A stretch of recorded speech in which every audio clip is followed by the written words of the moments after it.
Hello. How's it going? Surprise Tuesday stream. I had a new setup thing for today. We'll see how well this works. This may be a rot process, as it were. Let's see.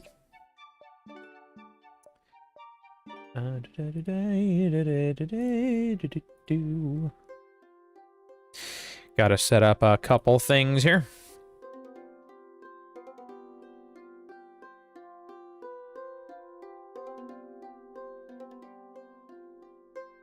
Oh.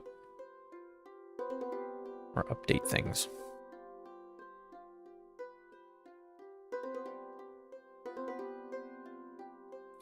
There we go. There we go.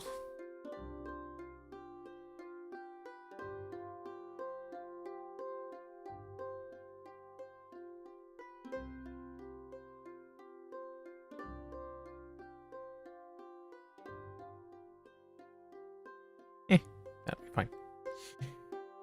All right. Let's see where we're at. Ba-boom. There's one. Now let's see. Make sure everything is set up. Oh, hey, yeah, you can see. So I got a bit of a bit of an apparatus going on over here. So I haven't really tried this out before, but what I've got here is my phone, and it's connected back to my Mac. So I'm gonna try using the Mac continuity camera feature, and we're gonna try this out. First time ever, live. Swing. Ta-da! Oh, that's not my address or anything. No. You can see kind of some of my PC screens. I don't know. I'm gonna figure this out. I really don't have a good way to, like, put this up high looking down at my desk, you know? So we may just have to do with that what I will. Let's see. Totally forgot to remove my address from the thing. You know what? That's fine. We'll do this first part just over here. So basically, big box down here. Big box has all of the framework parts, and yes, if you read the title, we're going to be unboxing and putting together a framework computer. I think this is the right category on Twitch. I didn't really see another option, so I'm not 100%. But, yeah, I mean, it'll be software.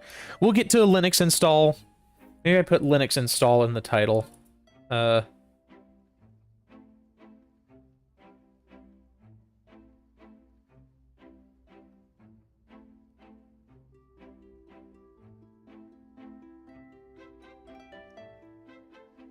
There.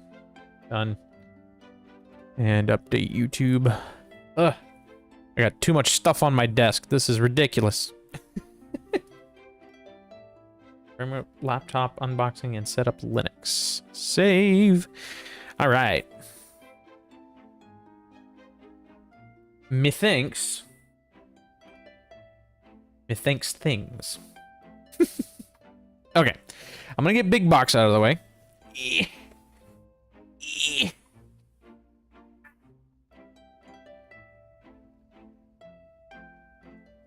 Yeah. Check it out.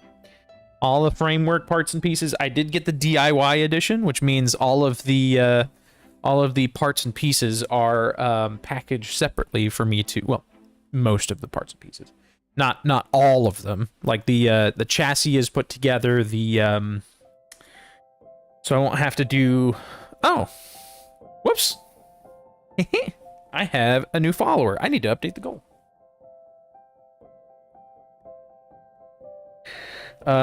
Follower goal. There you are. Bada bing, bada swing.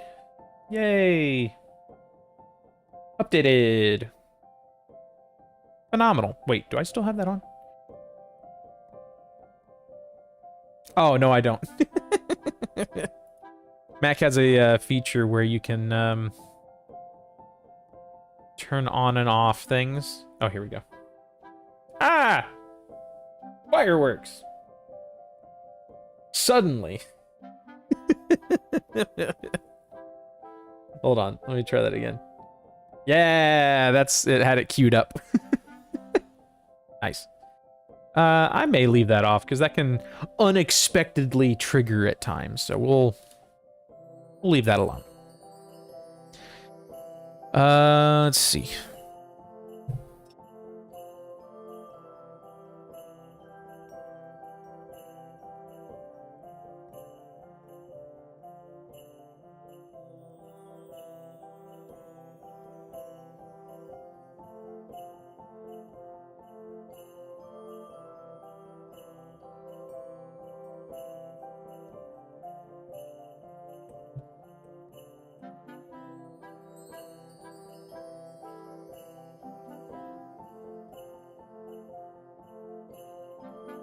Okay. Now, the one downside, this is kind of a big downside. The one downside to using my phone as a camera is now I can't use my phone. It's over there. So I don't know if that's gonna be a problem or not, but we're gonna just roll with it. Let me where am I at? I'm gonna go grab some things. I will be right back.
Oh yeah. Solution to my problem. Sort of. We grab the iPad, and then if I need to use my phone for something, then I can use my iPad for it. That's thinking with your brain. That's using your noodle. Sort of.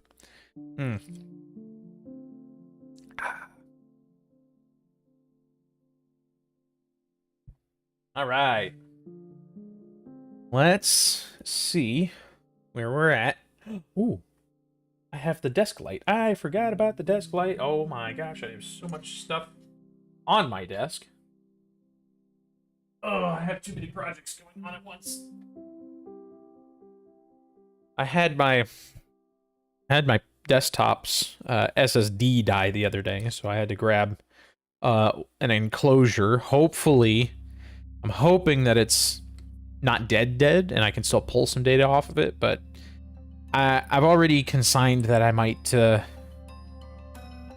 to fully replace the drive, which I have, and I'm setting up, setting up stuff on it. It's just I'm hoping that I can at least get some things off of it just to make sure things go a little smooth, a little more smoothly on the setup side of things for my computer and all that. But for now, I gotta move it out of the way. I got stuff to do.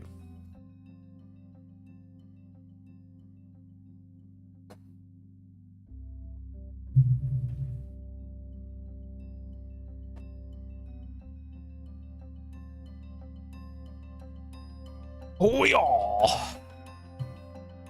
right. Let's see.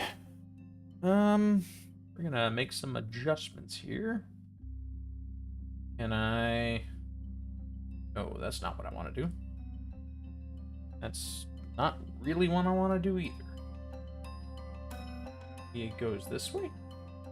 Ooh, it goes this way. That's a little better. Maybe. Maybe not.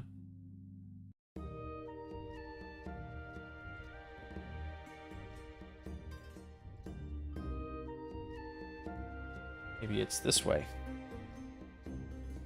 That's not terrible. It's not really phenomenal either, but you know.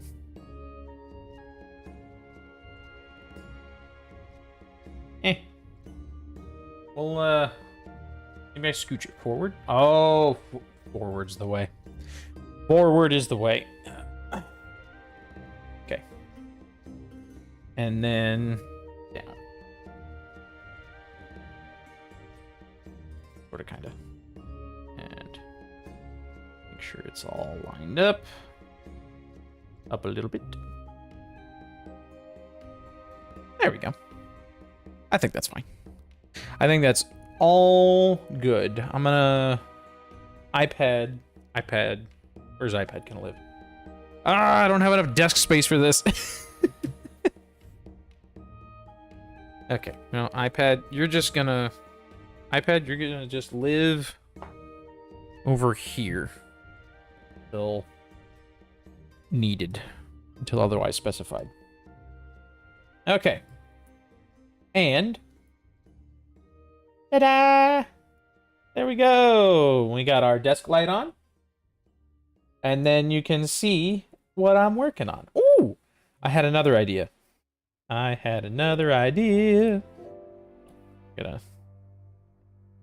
do some stuff. What is the button? I'm looking at existing. Yep. Okay. Down we go.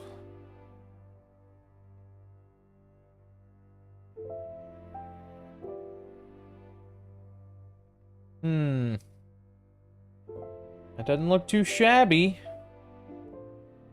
Not too shabby at all. Gonna put that right there. Okay. Check it out. I'm here, and you can see here.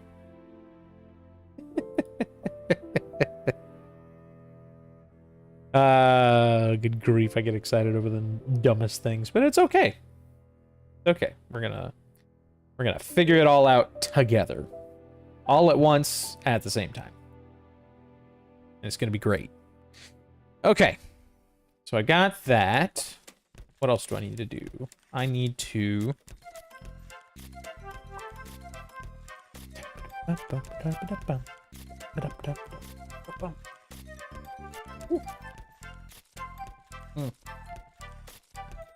Make sure I'm not about to knock my iPhone off of my desk. Okay, I think we can start just unpacking. I'm gonna scooch all my stuff out of the way. And then, pull out of the big box.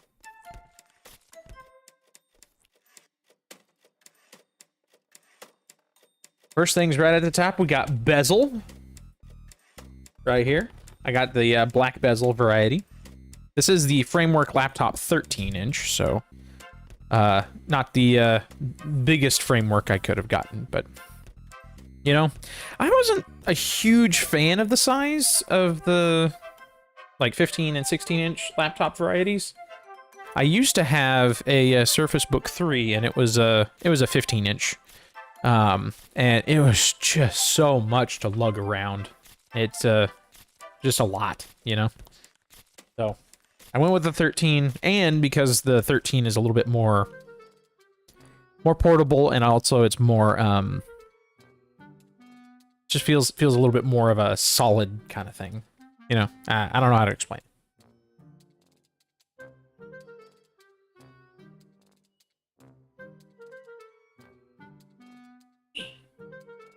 Sorry, I'm moving all the things. I was not quite prepared.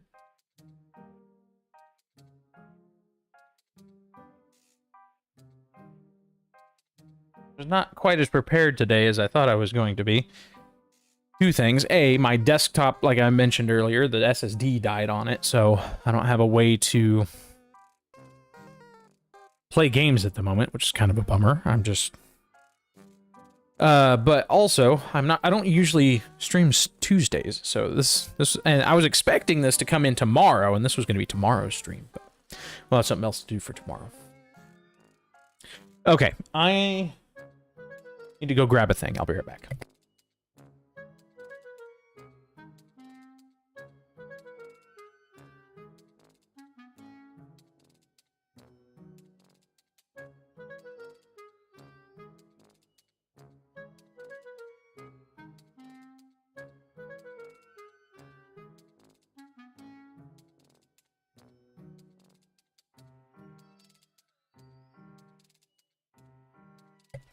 When in doubt, use a chair. This is going to be the framework staging grounds, as it were. We're going to put big box on it, and then we're going to unbox the little things.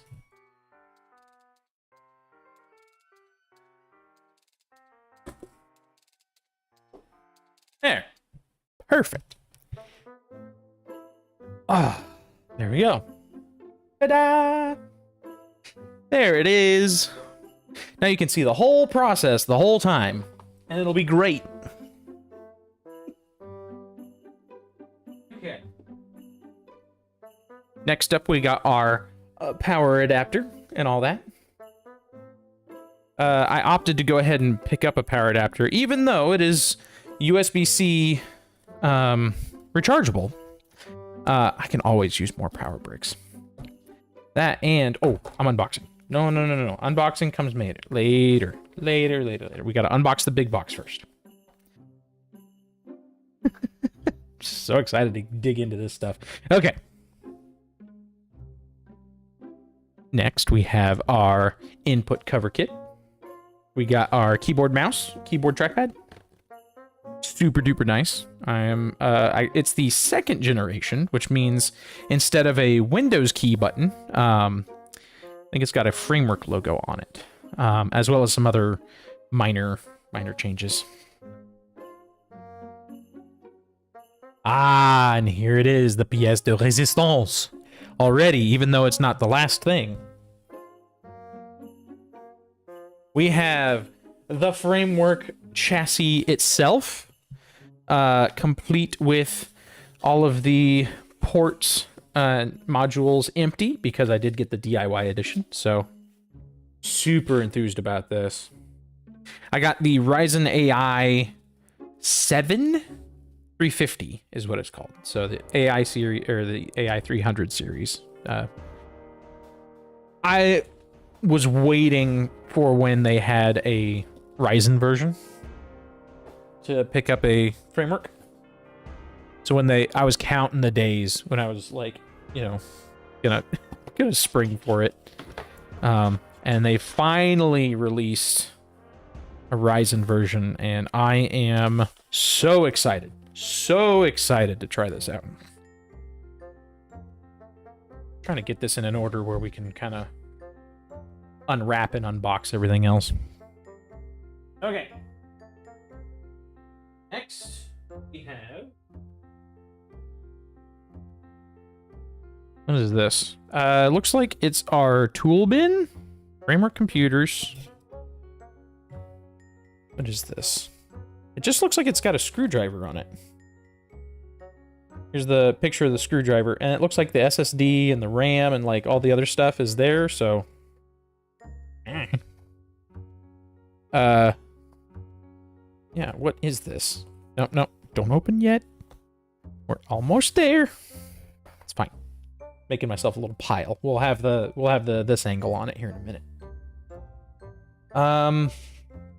Oops.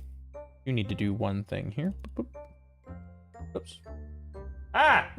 I've seen a flaw in my plan. I can't. So the thing that I have propping up my phone, like it's a big old like foldable standing desk thing, is blocking part of my second monitor, so I can't see. Whoops. Yeah. Ooh. Yep. Not that button. I need filters. Where's the filters? There's the filters. And where's the button? There's the button. That's not the button I want. This one's the button I want. Nope.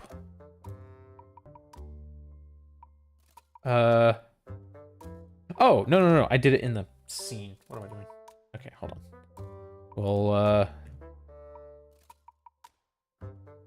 transform, flip horizontal. There we go.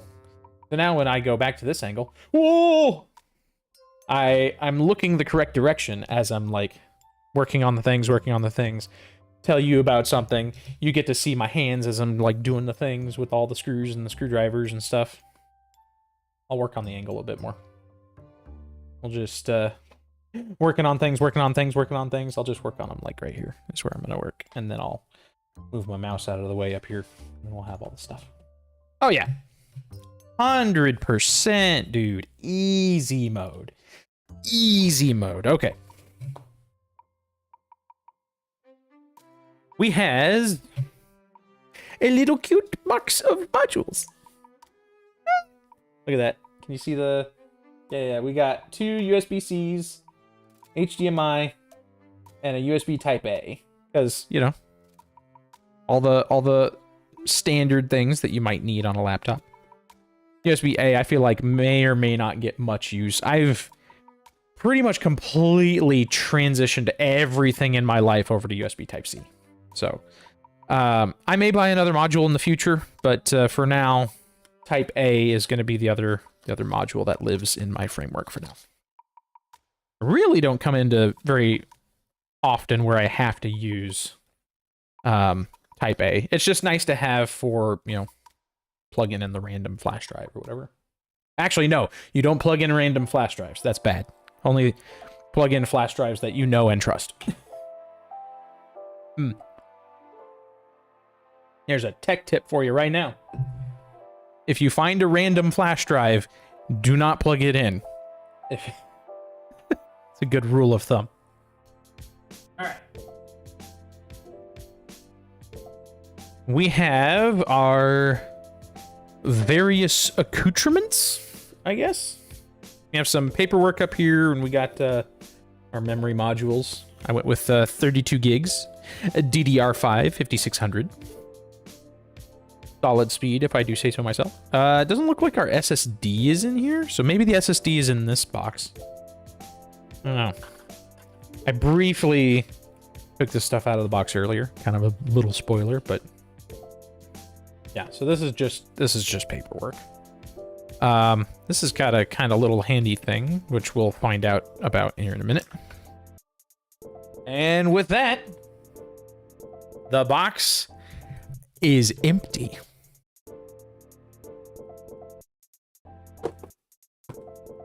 There we go.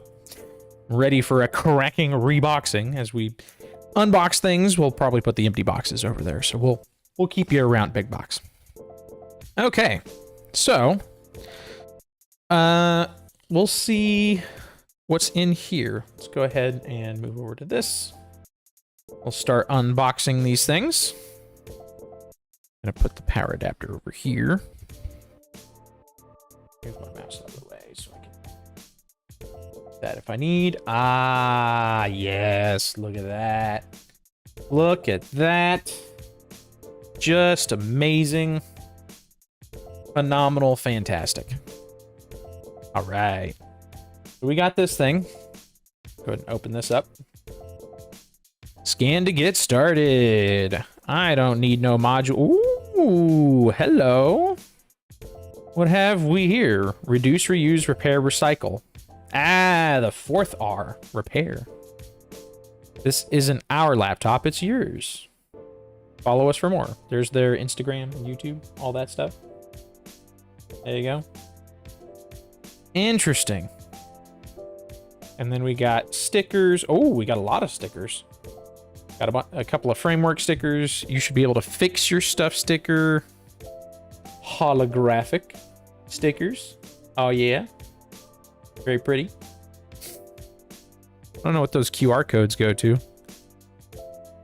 One of them looks like it's, oh! It's upside down. There we go. Yeah, that's sick. So, I don't know where these go to, but this is a little tux. Little penguin, Linux thing. Linux, mascot, as it were. This one seems to be a globe, so I don't know where those go. We'll, scan those here in a minute. I'm gonna go ahead and kind of close that back up. We'll save that for later. Or I'll stick these somewhere anyway. And I think this is just some basic... Oh, yeah. Some kind of like pointing out where things live on your computer, on your laptop. Some kind of logo explanations, as well as in print that no one could ever read except for ants. Warranty information, I'm sure.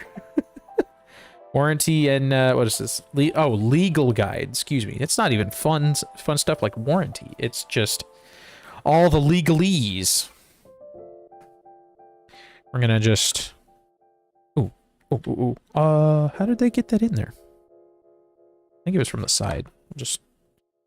Yeah, it probably was from the side. Maybe. Huh. I don't know. That's fine. We're gonna just shove it back in carefully as to not disturb the tabs. Hold on. We're just... Oh. Ah! There we go. Everything is going to pot. I just want to put it back. Please. Okay. There. Oh, here we go. Get our memory sticks out. We'll need those for later. There you go. 16 gig kits. Well, 32 gig kit. It's 16 gig sticks. So. All right. Thank you, box. Number 1. You have been most helpful. All right. I suppose we should probably get on with box number 2 here, which seems to have drawings of a bunch of stuff, but really, I think the only things that should be in here are the SSD and the screwdriver tool combination thing. Really don't know what else could possibly be in here. Ah, yes. There it is. There's like a second layer in here. Nice. There's my 1 terabyte Gen 4 SSD. Not necessarily the drive I would have gone with, but there you go. And our tool. Ooh. Nice. We got a bit of a nylon kind of pry tool here. I won't scratch up things. And we've got very small Torx. Very, very small. That is a T5 and a Philips Zero. So that bit is T5 on one side, Phillips on the other. Just flippy do. Yeah, and then you got a nice little magnetic retention, which is fun. Ooh, got a little bit of texture on there too, so that's good. I feel like I'll be able to whack together this whole machine in no time flat. All right, thank you, box. Back in you go. We're gonna keep that tool for later. I don't know where if I'm gonna put it back in here though. I might just save that out. Uh-oh. There we go. There's something else in there? No, it's just an empty box. Getting stuck on the bottom, I think. Me trying to shove this thing back in here. Eeh. There we go. Right. There's that. Into the box you go. Nice. Okay. We got our bezel and our keyboard. I feel like we'll unbox these later once we actually need them. So I'm gonna set these over here. And the laptop. Oh. We get to unbox the laptop soon. Go ahead and get our modules. Well, we could save the modules, actually. They're in a nice little kind of carrier there. You know, we may just set these over by the other parts whenever we need them. We'll go ahead and unbox the charger. We'll unbox it, set it aside. US and Canada. There we go. Ah, this will be really nice on the charger brick. Because then you can actually, it's just this kind of Mickey Mouse adapter. This, oh, I used to know the name of it. What is this called? It's some sort of standard connector. LS 15 for 13? That might be it. Anyway, that standard connector that you can then, you know, find a much longer cable to, you know, hook everything up to. I'm super, super excited about that. Ooh. Ah, it comes with some nice Velcro, too. Or not, maybe Velcro, just, you know, Velcro, like, whatever hook and loop fastener is the generic term, I guess. Oh, I gotta be careful with my mouse mat, though. So we're gonna just we're gonna wrap that back up. Because I don't want that to, ruin my mouse mat here. Okay. And here, oh, it's a right angle. That's right. I got this. I got this because it's a right angle adapter. Look at that.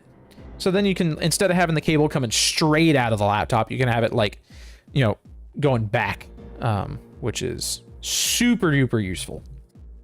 And then we got the brick itself, which I think is 60 watts. Wow, that is tiny. Look at that. Just a little tiny thing. Get out of here. Thank you, box. You have served your purpose. Onwards and outwards. Okay. Yeah, look at this. Look how tiny that is compared to my hand. Look at that. That thing's a little baby. Look at that. And sure enough, let's see. This output is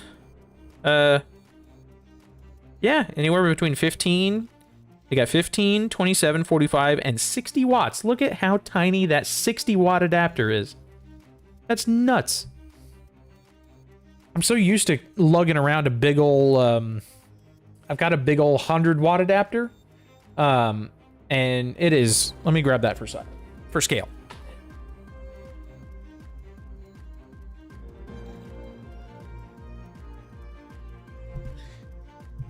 You won't be able to see the big difference here, but like, look at that. There's the size difference, you know, straight on pretty much.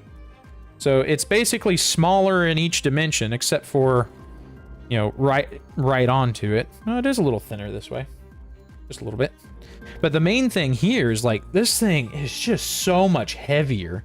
And yeah, I can, you know, charge 4 things at once on it, but like, it's 100 watts total. This being 60 watts total, single port, but like it is so much lighter than this is. Huh. That's nice. I like that. That is really nice and travel sized.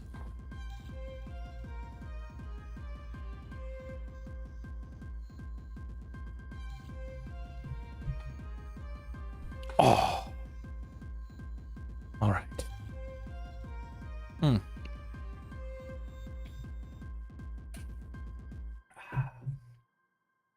All right, let's see. And now I think we have come to the main event here. Oh. Let's get it out of the cardboard.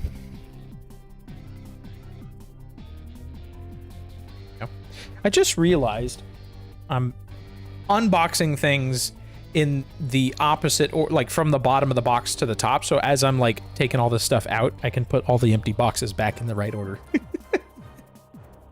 Kind of fun. Okay. Here we go. Look at that. Framework laptop. To get started, scan here. I'm guessing that's a YouTube video or maybe a guide of some sort. I'm gonna do this guideless.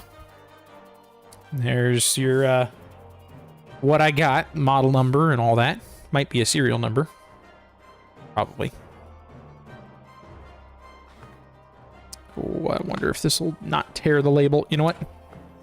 We're gonna open it from the other end so we don't tear a label.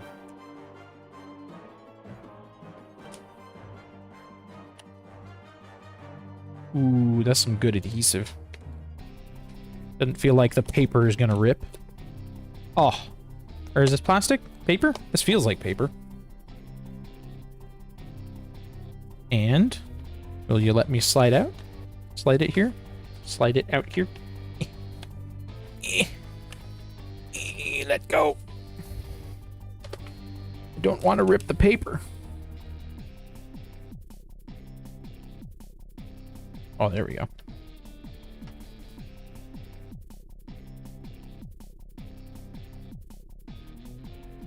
I don't know why I'm expending so much effort to not rip this. There we go.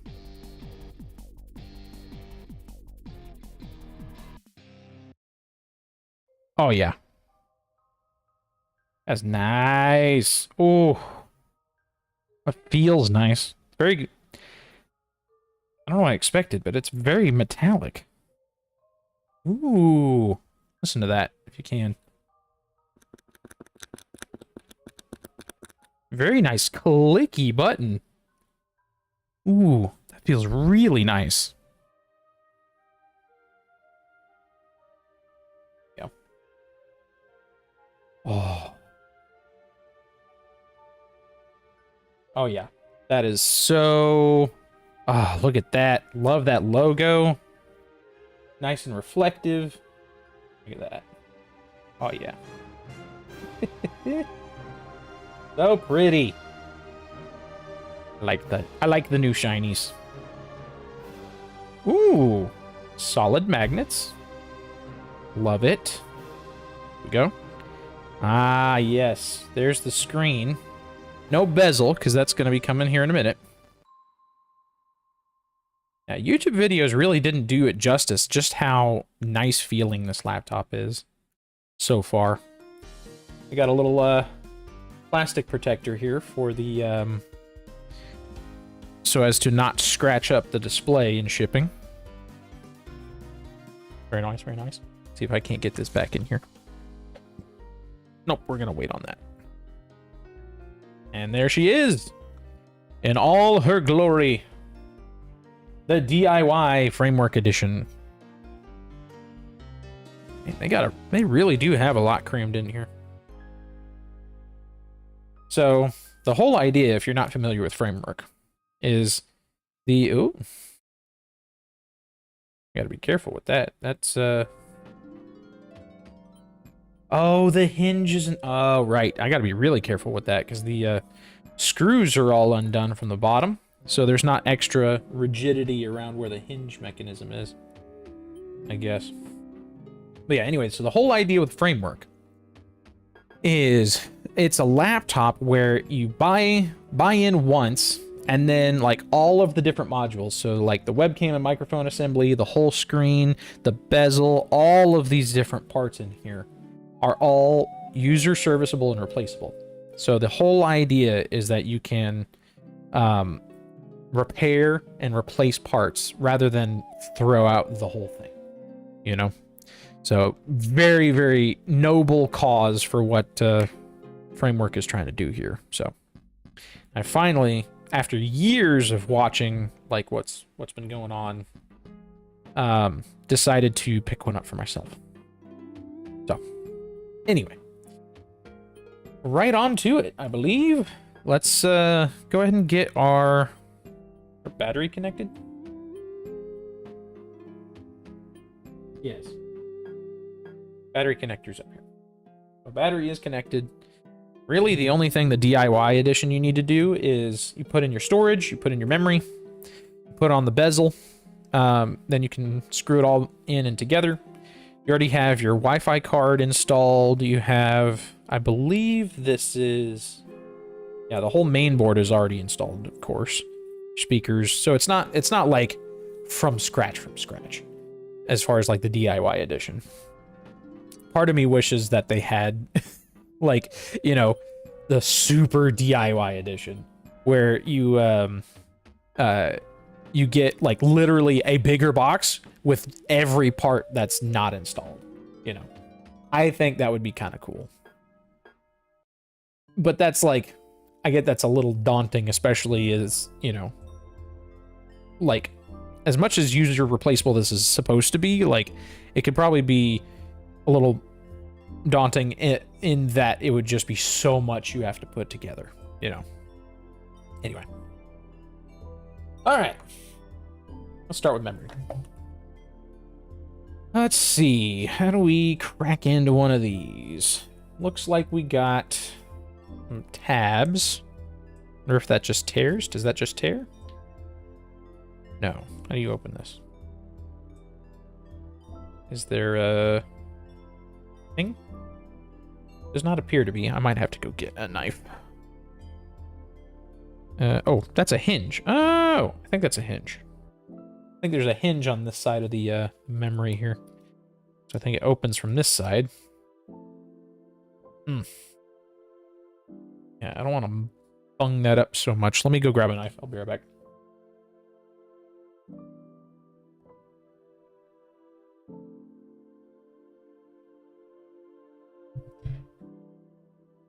All right, we got our jerry rig everything utility knife, which has been super nice. It's just a basic kind of, or it's a nice quality handle to go with the replaceable razor blades and stuff. There we go. I have no sponsors or anything, but you know what? It's a good knife. I can recommend it. Ooh.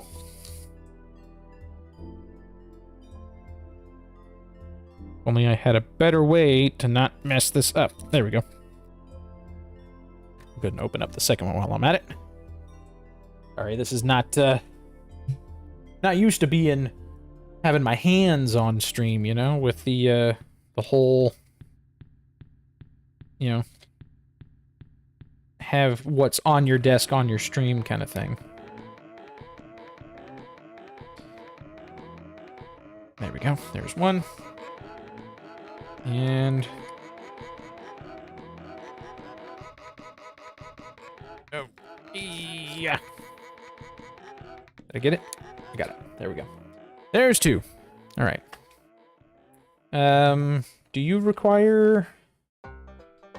Yeah, there's a little thing there. Let me just cut it too. There we go. Cut all the things safely, of course. Safely and responsibly. There we go. Alright, like I said, memory. Let's get the charger out of the way. We can scooch this a little closer. Yeah! Now we're a streamer. Now we know what we're doing. Alright. Now we think we know what we're doing anyway. Oh, yeah. Whew. That is a compact little thing. Good grief. How tiny those pins are. And you can't probably see it, but good grief. Those are not, I've not used a laptop with DDR5 yet. So this is all new to me for these little SODIMMs. There's one. Yeah, I know I didn't really explain. I already knew where the memory was going to go because I've watched a bajillion reviews off of these things. And so they just go under these flaps here. That's where the memory goes, so. Oh. Eh. There we go. And this one, I believe, goes upside down? Yeah. That was super weird to me, because I figured, I mean, most of the laptops I've ever used had their memory modules, I guess, stacked up on top of each other. So it was like you click in one down, and then you click in the next one and down on top of it instead of, you know, side by side. So I guess this way it's just flipped 180 or horizontally here, and then you can't see anything about what's happening, but it's the same thing as what happened. I just flip it up and click it down. Click. There we go. Nice, nice, nice. Okay. Get our storage.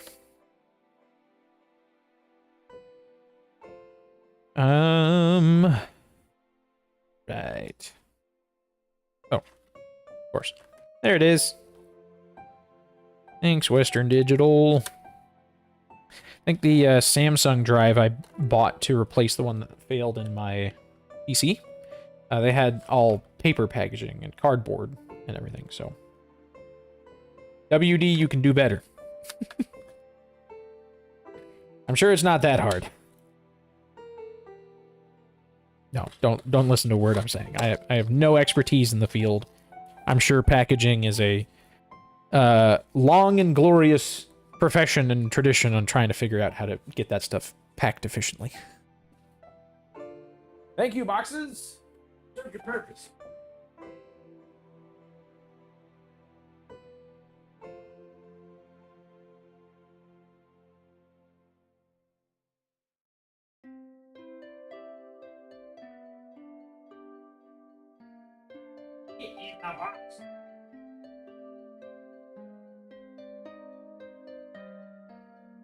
I don't remember where the storage drive was, actually. In the box?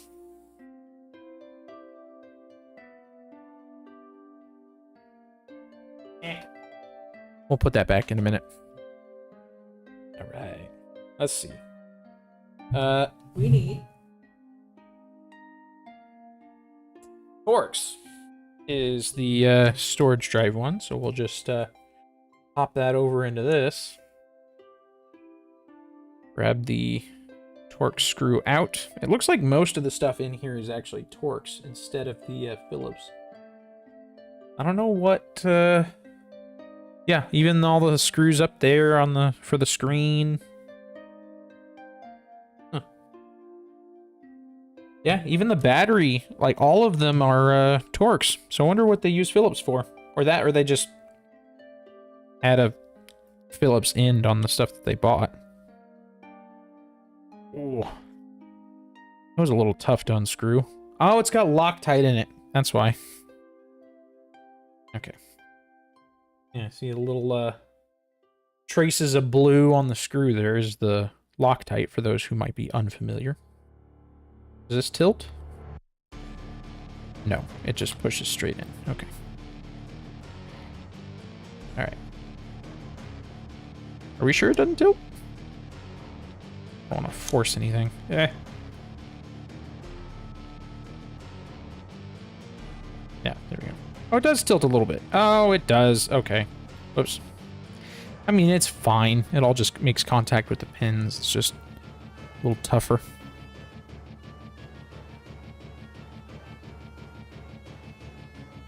Man, with that Loctite, it is... I don't want to strip anything out, but there we go. I guess the idea is that you don't have to take it back out unless you're upgrading, so that's what I guess that's what the Loctite is there for. Okay, so we got our memory, we got our storage. I think we're ready for some bezel action. What do you think? Probably.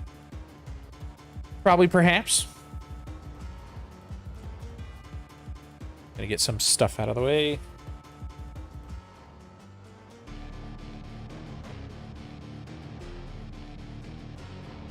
All right. Bezel time. There you go. So that'll have all the switches, privacy covers for the webcam microphone, all that. Yeah. And this should just... Oh, that's a good sound. Here, listen. It's a good sound to me, anyway. Nice. What do we got? Well, I say, what do we got? I know exactly what we have. It's a black bezel. Oh. Oh. Underwhelming. Yes, I know. Yeah, this is kind of, well, I bought it this way. You can actually choose the like fully assembled version.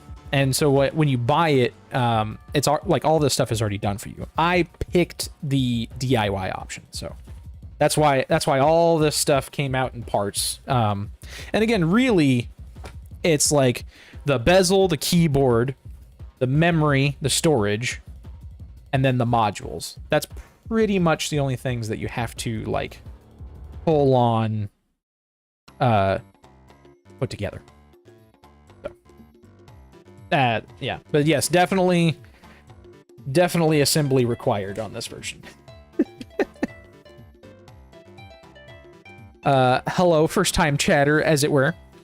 I know who you are, I'm just... And there's you a bezel. Let me get all this nonsense out of the way. Ah! There we go. Yep, so this just goes around where the screen... Chai is fine. Yep. Nice. Thanks, Chai. Okay. Yeah, so this has, if you can see, I'll just kind of move this around here. All the way up and around, they've got tiny little magnets all the way around the screen. Hard to see, but... Yeah, see, like, right here, we got all these, like, bar magnets. All up and down the sides of the screen.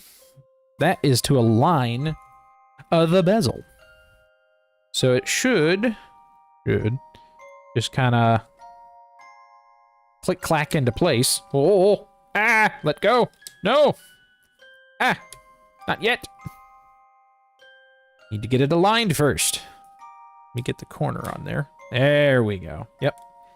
And that just kind of clacks into... Oh. Right, I forgot. I gotta lay the screen down a little bit. Ta-da!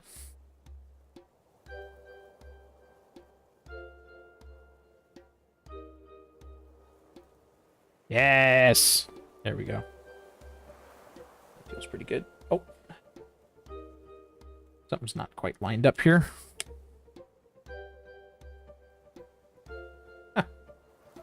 Yeah, this corner, not quite lined up yet. Let me see if I can't massage that into place here.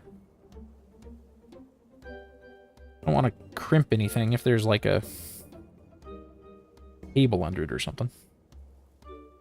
Keyboard, sorry, but you must go somewhere else.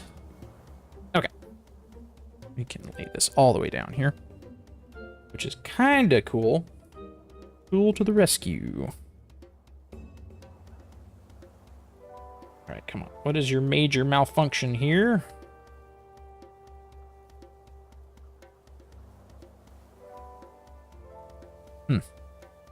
Yeah, the other side's just fine. The, you can see. Yeah, see there's no gap. And... yeah.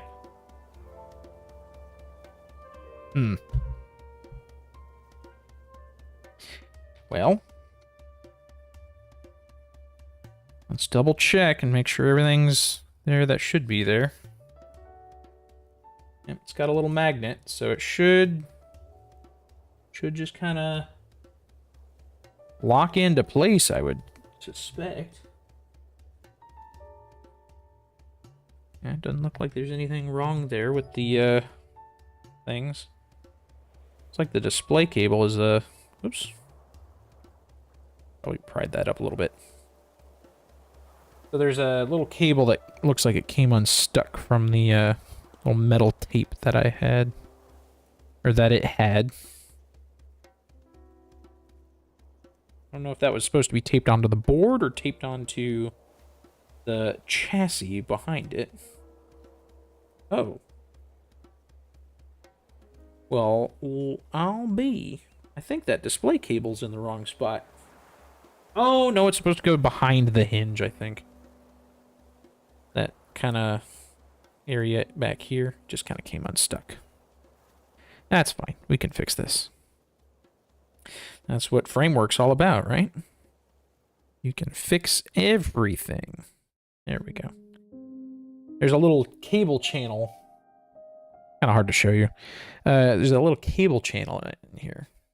It's the charm, yeah. Indeed. Yeah, there's a little cable channel in here that will hopefully keep the cable nice and nestled in. I might actually have to consult the guide on bezel best practices here if I can't get this stuck in. Wah, magnets.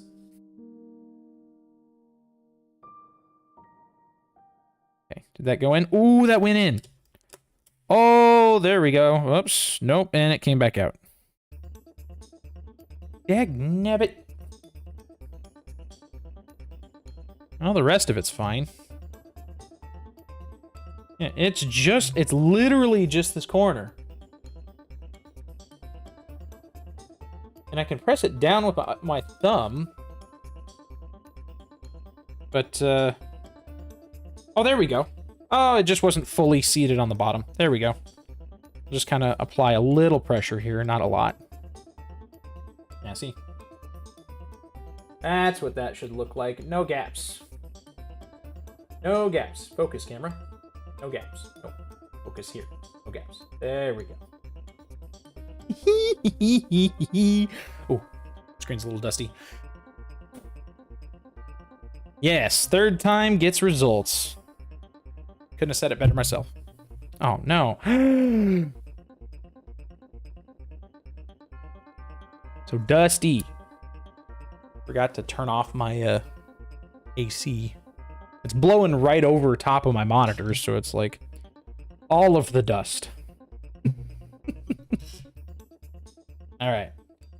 Ooh, okay. Okay. Bezel, a little trickier than I thought it was going to be, but you know what? We made it through. Yeah, I don't have any canned air, though, is the thing. Probably should have some. I wind up doing all the kinds of dusty, hecky things. Might be useful to have. Although, I have had my eye on some of those, like, battery-powered, like, click a button and then it's infinite air. It's like a fan, but it's, like, funneled down to as a duster. We'll leave the peels. We'll leave the peels for now. I'm gonna box this back up.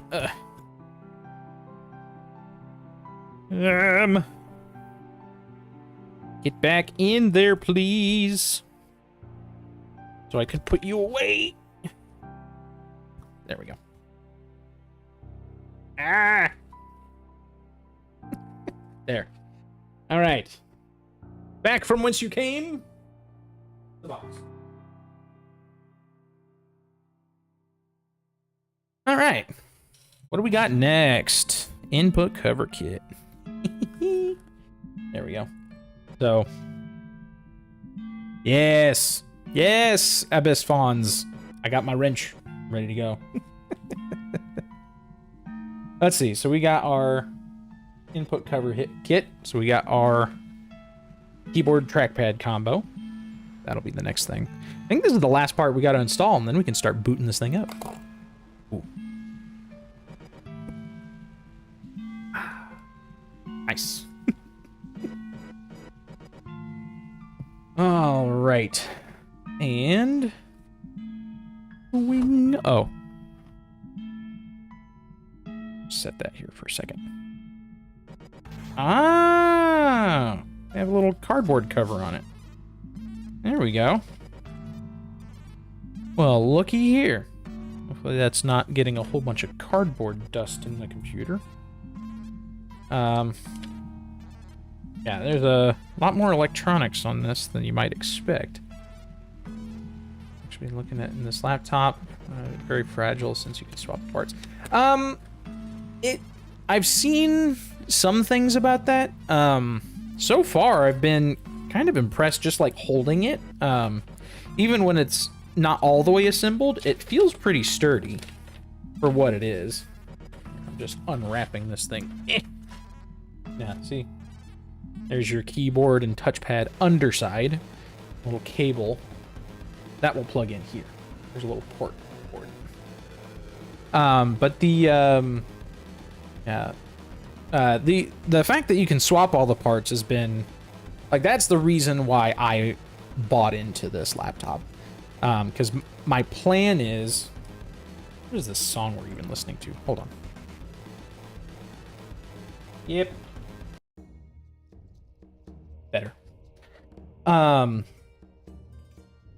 Yeah, that's really the whole point, is like, you know, I want this company and I want other companies to kind of do the engineering work to get laptops to the point where they're, you know, a lot more sustainable. Not only just, you know, want to reduce waste, but also the fact that I can fully rip out this motherboard and fully upgrade my laptop without having to buy an entire new laptop is really cool to me. So I'm the kind of person that wants to be able to tinker and kind of do that thing. I mean, I built PC, like desktop computers for years. I've got one. I'm gesturing at it as if you can see. It's behind my monitors here. I've got my my desktop. So they're bringing a desktop type mentality where you can swap out part for part to the laptop, and that's really what I care about right now. So yeah, and again, this is just the yeah, and if anything breaks, yeah, you can just swap it out. Packaging so far has been very nice. Yeah, it's I mean, everything's really thin because I think it's just, you know, all the parts are apart, but really once it's fully assembled, I think so. Like, we've got, you know, it's not a chunky laptop, but it is more substantial than just the parts by itself. But yeah, packaging has been really nice.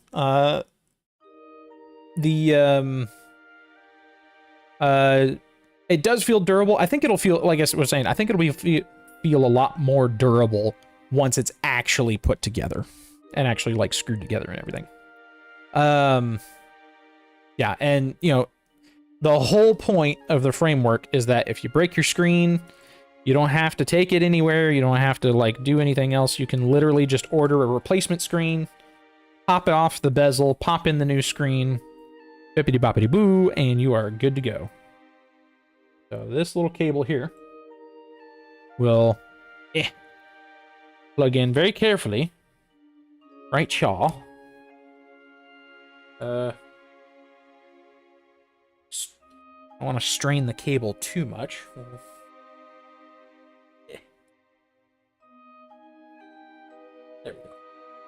Yeah, that's really hard to show, but yeah, we got that little, you see that little orange? That's where that plugs in. And then that, magnetically, a clunk. Well, mostly ka-clunk. Oh, there we go. Nice. Oh, gorgeous. All right. Now let's flip this thing on over. Uh-oh. A little bit of a drop test? Absolutely not. This thing is not military spec rated. This is, see that? Hard to see, I guess. Lighting just right. Well, right here on the corner, there's a little bit of a scuff, and I'm not sure if it's Not sure what that is. Let me grab a cloth or something.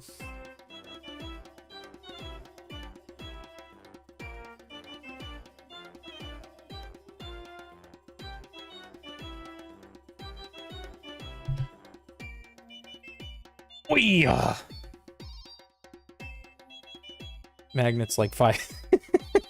Totally. Magnets anywhere near a computer was like a death sentence.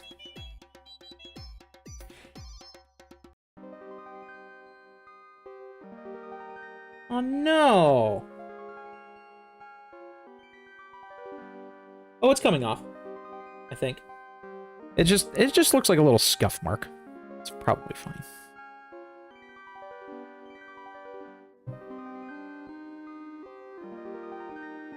Coming off with a little bit of elbow grease and...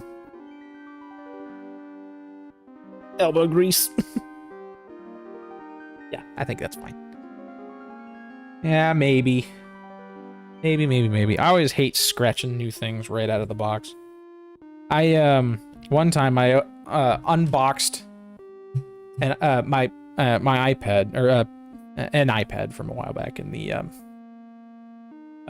after I unboxed it, not even a week later, moved a coffee mug out in front of it and just absolutely took a chip out of the side. Didn't realize it for a little bit, but I'm lucky I didn't break the screen. But it was, I felt so bad. These are Torx. Okay, yeah.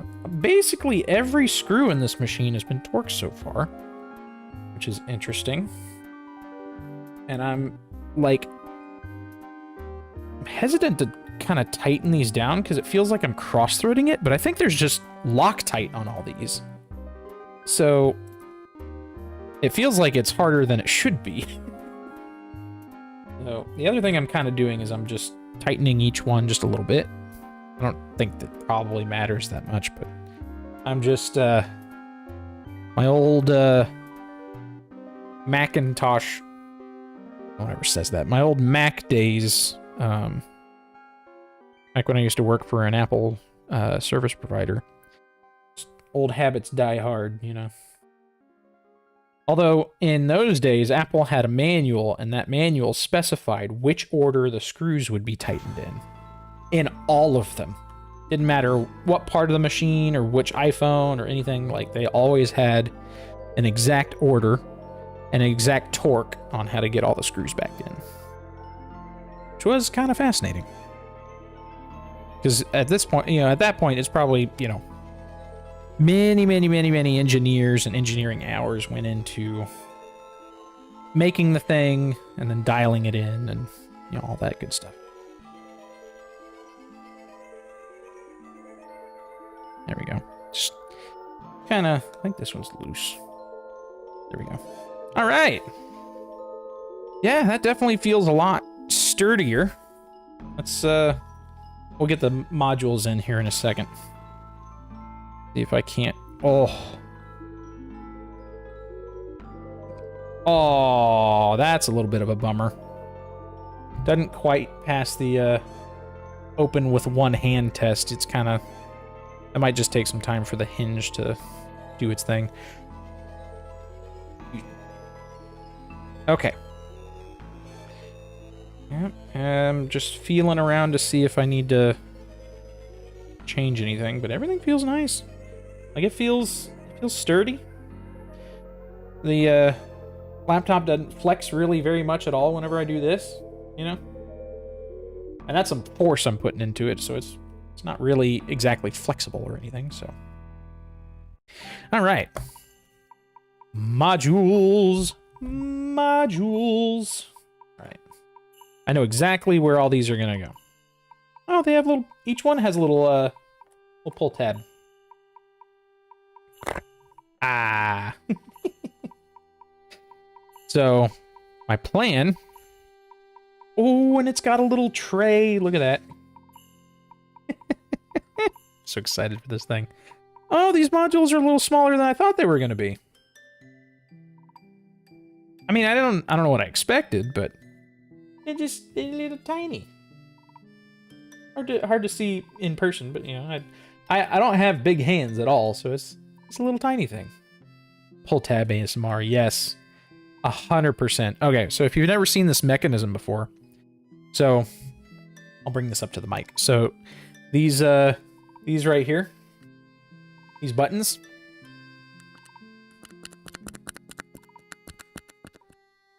they're good buttons. Those are release mechanisms for these modules. So you just kind of slide it in where you want to go.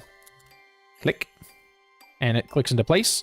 And then it's locked in until you press this button and then pry it back out. It's got a little finger hold there so you can kind of pull on it. But yeah, you just click it in and then it's stuck in there. So it's a kind of a fun mechanism. Let's see. So this is the left side of my computer. So I want USB-C on both sides. And then I want type or HDMI on this side, I think. And then, yeah, we'll do the type A on the other side. That's fine. It really... Here.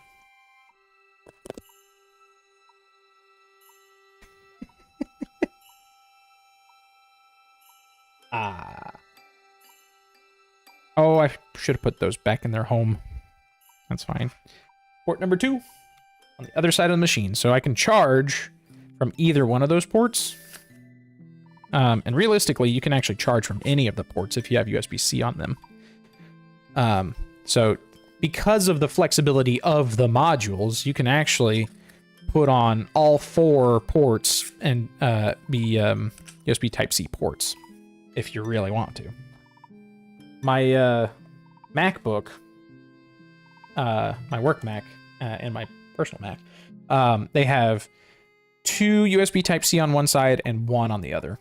So I really like the flexibility of being able to charge it from either side. So that was a must-have for both sides on this machine. So this one, got HDMI and Type-C, or Type A, excuse me. So I don't think I want HDMI on this side, because I might, if I have a mouse, well, I don't know. I guess HDMI is on that side on the Mac. I'll just match my Mac. We'll do HDMI on the... Gotta think upside down and backwards here. I'm gonna do HDMI on the right side, which means I need to install it on the left. Here we go. All right. Pull tab. Ah! Not breaking my monitor over there. Sheesh. Here, here's the audio. Oh. More pull tab ASMR. And there's our HDMI module. These are a lot more... Yeah, that is the right side. Click. There we go. Yeah, see? Then we got our 2 modules all filled in over here. It is a little less flush than I thought it was going to be, but that's okay. USB Type A.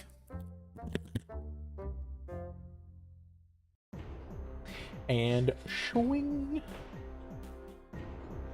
There's our USB Type A port. Here we go. Nice. There we go. Nice and seated. There we go.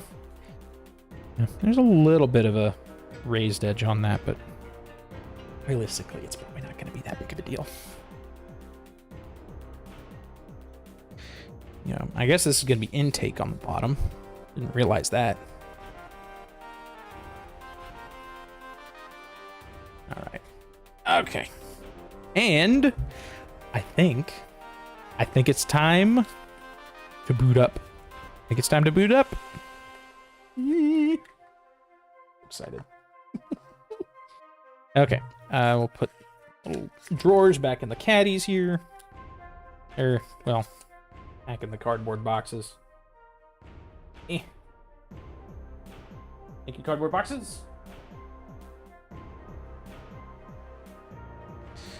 Okay. That was the keyboard. Just trying to think of in my head if that was everything. I think that's everything. I think we're ready to boot up the machine. see what the BIOS looks like. Right. Now, let's play a game. Does this have battery on it? Place your bets. I'm thinking no. Oh, yeah, and the power button here. Power button's going to be fingerprint sensor as well, which I'm told, from what research I have seen, the power button is the fingerprint reader has drivers that are compatible with Linux. So super excited about that, because I am 100% not going to install Windows on this thing. So, oh, I forgot, we got little tabs for the camera and for whatever that thing is. Is that an IR sensor? What is that? Oh, that's an ambient light sensor. It's yeah, that's exactly what that is. Didn't realize they had a little thing for it. Yep, and then the switches. Boop, boop. There you go. Microphone on. Camera on. Yeah. Weird, the switches are kind of backwards from each other, which is strange. I wonder if that was just a manufacturing thing. All right. Here we go. Power on. Do you have any battery whatsoever? I did double check the battery was plugged in, so maybe I have to press and hold the button for a second.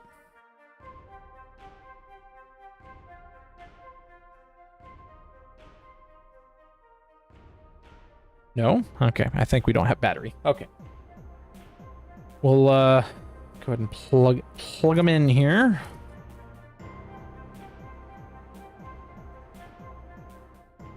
Yeah, okay. Oh, here. We'll plug into that. And I'm really excited about this because I can like get different cables. These like Mickey Mouse cables. I forgot what they're called.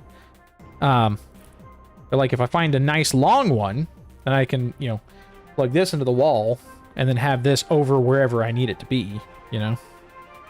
Kind of excited about that. And especially since it'll be, you know, Type C, it's just going to be compatible with whatever I want to plug into it.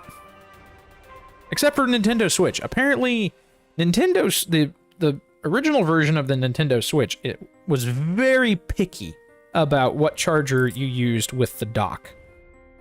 I don't know why. I have exactly 2 chargers that are not Nintendo that work with the Switch dock and that actually power it on and stuff. Super weird. Okay. Just plug that in behind me. And a bippity boppity boopity. That right angle connector is going to be sick. Because then I can just like run that cord right down the laptop here. Oh, that's nice. Although I may do this actually. Ooh, we got lights. Ooh, we got lights. There's a power light on the side. Oh, I see a hole on the other side. Hold on. We got a science. I'll go around the back, around the outside. Oh, around the outside, around the outside. Ooh, that's so cool. So if you notice, there was a LED over here. There's the same, excuse me, laptop, LED on this side. Right there. If you can see the orange. Yeah, there you go. Right here. So they have a little indicator light on both sides, and whichever port you have it plugged into will light up that side's charging light. Interesting. Kind of interesting choice. Oh, there we go. There's a light on the power button. That's good to know. I wonder how much charge, or how little charge, I guess, these ship with. Guessing probably not much. Considering it didn't power on whenever I, you know, plugged it in or anything. Come on. Come on. Oh, it lives. Oh. You know what? That's okay. We didn't put an operating system on this yet. That is nice and bright, though. Yes. How do I get to... Yeah. Oh, this is something I haven't seen from any review yet. The actual BIOS for the framework. How do I... Can I turn the brightness down in BIOS? No. Maybe with the function key? No. Boot manager. Boot menu. Oh, there's really not a lot in here, I guess. I guess just enter. Hello? Ah! No! I understand. Please restart system. Sorry, I didn't mean to make you mad. I think delete will probably get me into the BIOS. Come on. There we go. Boot manager. Boot option. Man, okay, well I see now why the reviews don't really show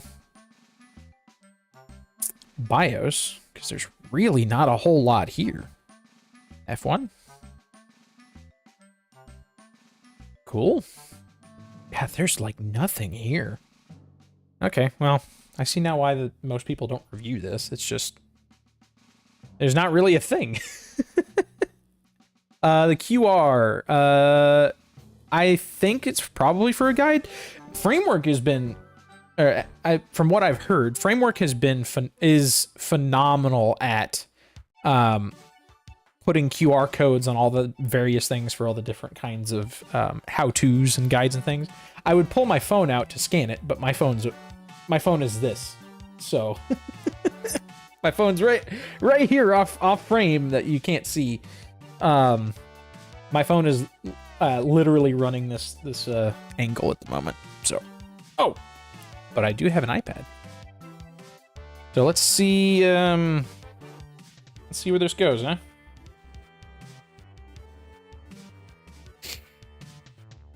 Let's see, knowledge base framework, no bootable device found. So it's actually taking you straight to like a help article for why you're seeing this screen. It's not even an explainer or a guide or anything. It just takes you like, oh, you're here for a reason and you're scanning this for a reason. So we're gonna say right off the bat, you don't have an operating system. Like you couldn't find Windows or Linux, whatever you're trying to do. Which is what this is for here. This is my little boot drive. So I'm gonna hook this up right over here into my other USB-C port.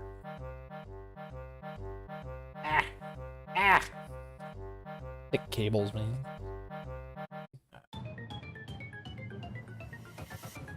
There we go. Oh! That's cool! I've never seen that before!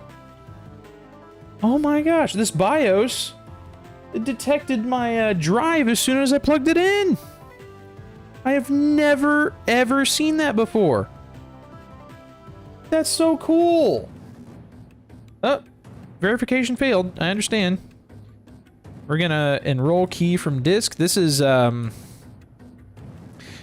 secure boot. If you've so anytime secure boot is enabled, then it won't let you boot up to an operating system without enrolling keys. So we're gonna enroll the key on this, which is a reboot. So now when it reboots, it should not go to the BIOS screen at all. It should just go straight to my drive here with any operating system that I want to install. So yeah, Ventoy. Can't recommend this enough if you've never used it before. Ventoy is phenomenal. Phenomenal piece of software. So I can just load up whatever I want on my boot drive here. Oh, the white balance is awful here. Hold on. I'm Change. Ah, that's brightness. Color temperature. Stop making it look orange. Eh. Okay, well, good enough. Okay, anyway, so Ventoy, you can just literally throw a whole bunch of ISOs into like a partition on your hard drive, and then you can choose which one you want to boot from. So, in my case, we are going with why? Oh no, where'd my Arch installs go? I had Arch on here. Oh, I think I deleted it. Yeah, because I was considering putting Arch on this, but I am gonna go with OpenSUSE. We're gonna do normal mode. Yay! There's my little chameleon. Oh, you can't see it. Oh. Yeah. Here, we're gonna go on an adventure. Hey, dude. OpenSUSE. SUSE, who's to say? Forget how it's actually pronounced, but we're gonna install Ventoy. Oh, so it's a multi-boot tool, essentially. So if you have like a whole, like if you want to have Windows and like a couple different Linux things, or like however many other things that you could try to install on computers, you can store all of them at once on the same drive using Ventoy, and then it boots up to Ventoy and it asks you which one do you want to install. So typically with bootable things, like bootable drives, you have to have like a flash drive or a hard drive bootable to one thing, and one thing at a time. There's not usually a way to do multiple. So Ventoy makes that possible. Ventoy's been really, really cool. Ah! What is this? Oh. Whoops. Well, this is fun. I don't have my Ethernet cable to plug in, so this is the network only version of OpenSUSE, so I need to go connect to my Wi-Fi, which you can't see. Well, it's not not Bluetooth, not blue screen of death. It's actually fine. It just wants my Wi-Fi, so I'm gonna type that in real quick. It is funny though. Any percent. There we go. We're gonna use WPA. That one. Okay, and because I don't remember any of my passwords, gotta grab it from my iPad.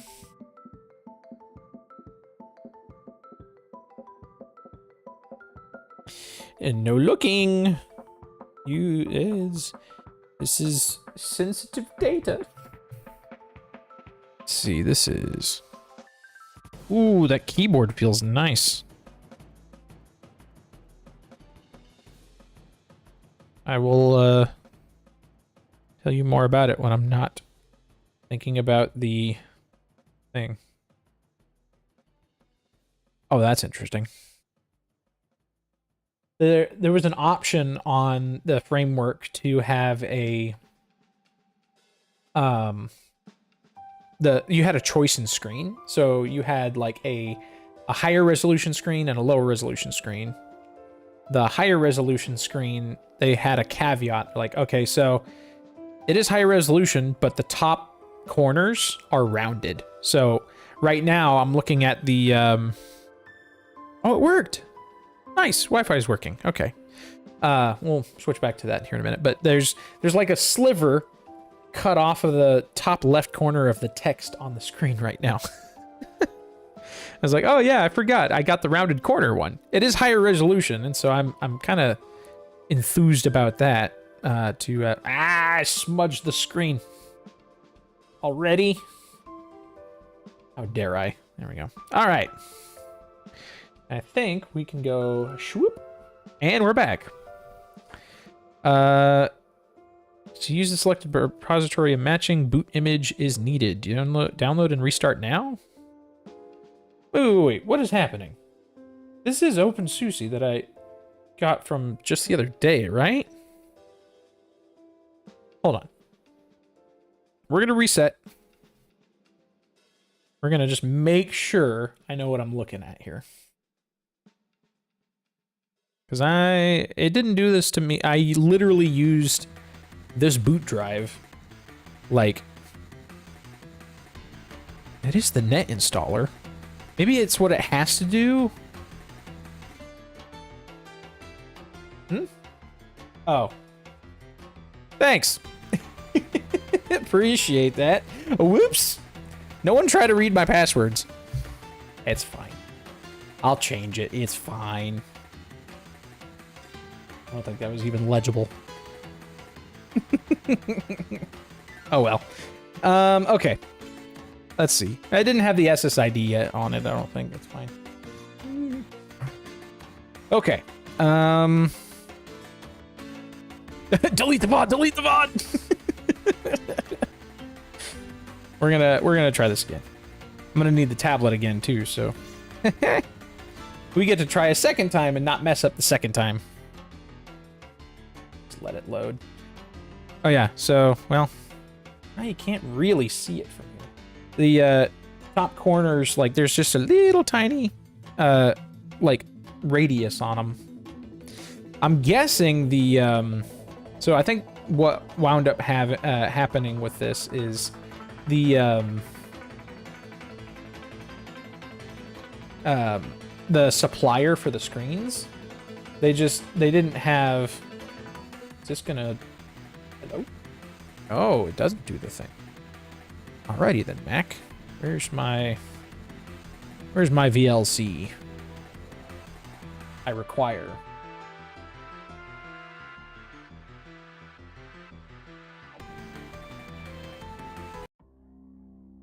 There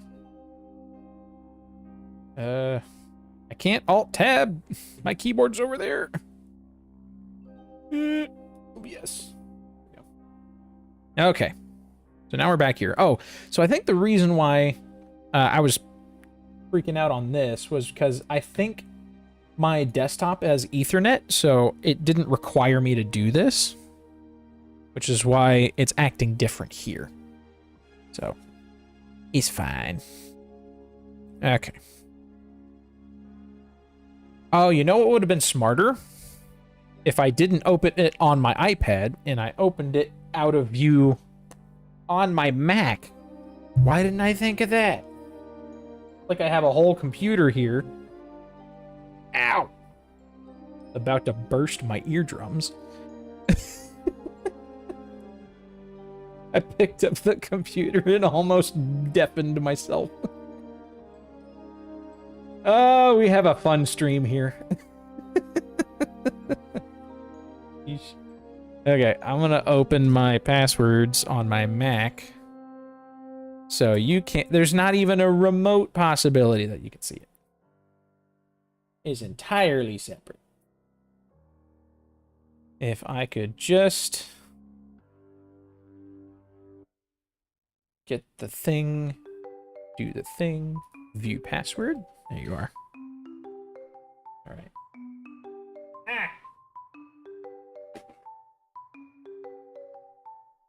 Ugh, I am just a mess. I am trying not to run over cables. I'm trying to do all the things.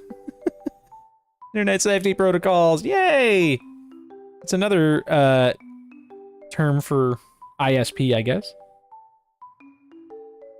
That is my Wi-Fi. And that is my protocol here.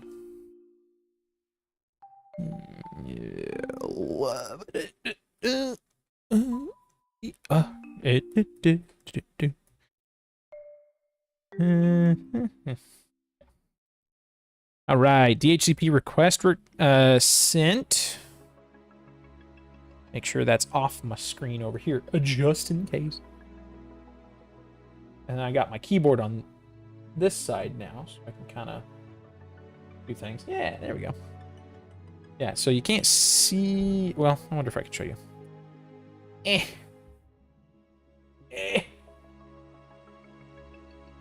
See?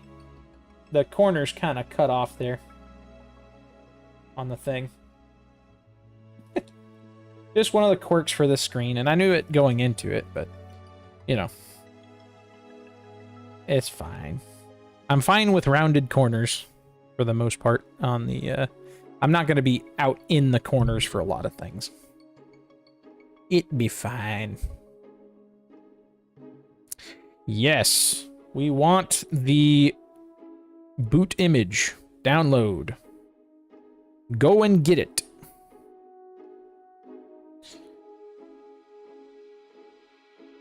It is, I don't think you can see it, but it is running kernel 6.14, which is great.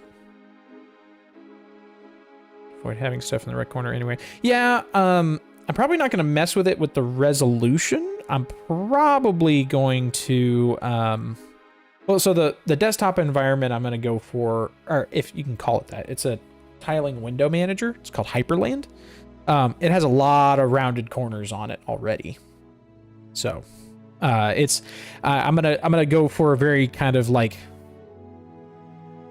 rounded corner look, so to speak. So, yeah, I'm excited. Finally get this set up and working on a laptop.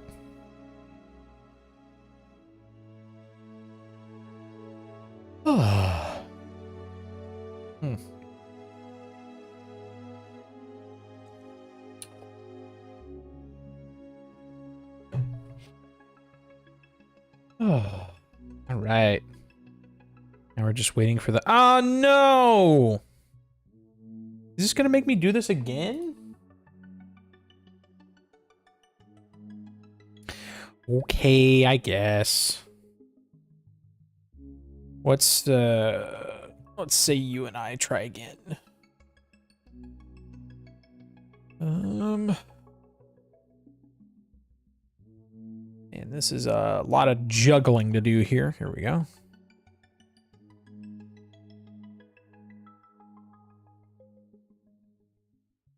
Hope you don't make me reboot again, because this is a whole lot of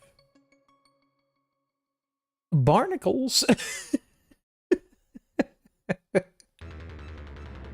Just thinking, I forgot which episode or whatever the context was for SpongeBob, but the guy was like looking over and he was like, "This is a load of barnacles." Oh well. Good grief. This hardware put togetherness, it's taken a lot longer than I thought it was going to. We're we're getting there though. Come on. Give me is not correct. Yep, setting the time. Great. Fantastic. Is it 12:34 UTC right now? Whoa! That's some tiny text. Oh, that's a little better. Good grief. There we go. Yeah, see? So you can see, well, sort of. I'm gonna adventure. See that? We got rounded corner there.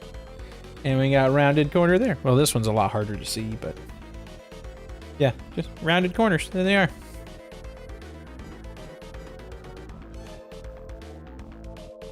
Huh? Oh.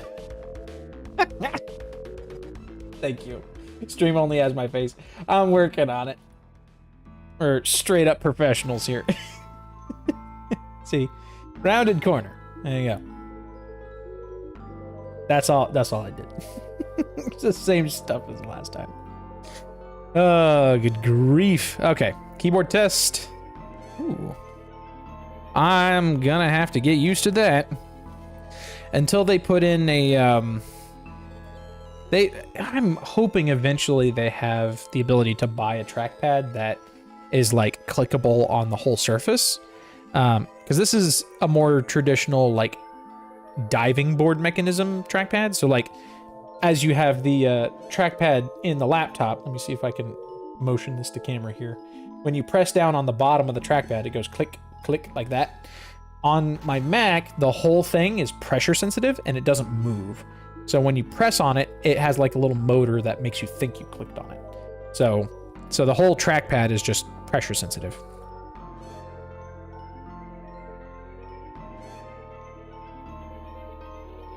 Oh, I'm liking the keyboard. That feels nice. Feels very tactile. I like that a lot. All right. This one does click. Yeah, sorry. It's so the whole thing, it does click. So when you press down on the bottom, the whole thing tilts. I'm exaggerating, but the whole thing tilts down and it clicks on the bottom. So you go click, click, click across the bottom. There's like a button underneath the middle of the trackpad. So when you press down here, very solid click.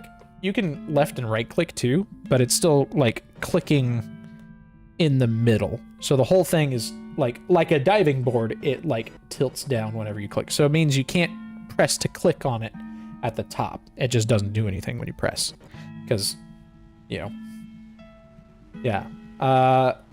An old bottom corner. Oh, it's like the old bottom corner clicker or just the entire edge? Oh, it's all one solid piece. It's just the entire edge. Like the whole thing is like, you know, a big diving board that tilts down as you click on it. So it doesn't have separate buttons. It's just one piece. Next. Yeah. Yeah. Basically, most laptops in the world run like this. They if they don't have separate buttons, like it's a diving board kind of. Really, Macs and some Microsoft laptops are the only ones that have the new kind of like fake clicking thing. Oh, activate online repositories. Heck yes. So this is OpenSUSE Tumbleweed, which I like very much. It's what I'm running at home on my desktop.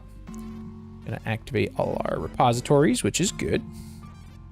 So OpenSUSE is the distro I went with because I didn't want to use Arch as much. So this is kind of like, in my opinion, a step back from Arch. Arch being some of the more intense Linux installations that you can use. And it just requires a whole lot of like manual intervention whenever updates happen to make sure your stuff isn't going to break. You know, you're essentially responsible for your own updates. Sort of. But with OpenSUSE, they do a lot of the updates for you. So like that, they're prepackaging things a lot more, a lot easier. They're taking care of dependencies and stuff, so you're not at risk of breaking your system every time you run an update as much. It's still a very current desktop system, but you know, it's a step back from maybe the bleeding edge. It's maybe just the, you know, cutting edge. And it's not so old where it's like, you know, ancient, stable stuff. Let's see. We want... Ooh.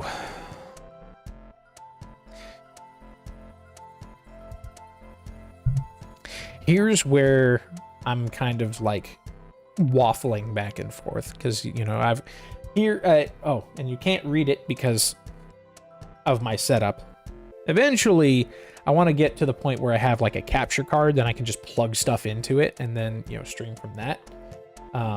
But I don't know if that would work for this because this is a laptop. And when I plug in HDMI, is it going to just mirror? Or is it going to treat it like a separate laptop or a separate display? I don't know. But so this is where I get to choose what I want on the laptop. And it's like, do you want a desktop with KDE Plasma, which is more similar to like Windows? Or what I was thinking of doing, which is kind of setting it up from scratch to a certain extent. And just kind of like learning, taking this opportunity as a learning thing. I'm going to do it. We're going to learn on this one. All right.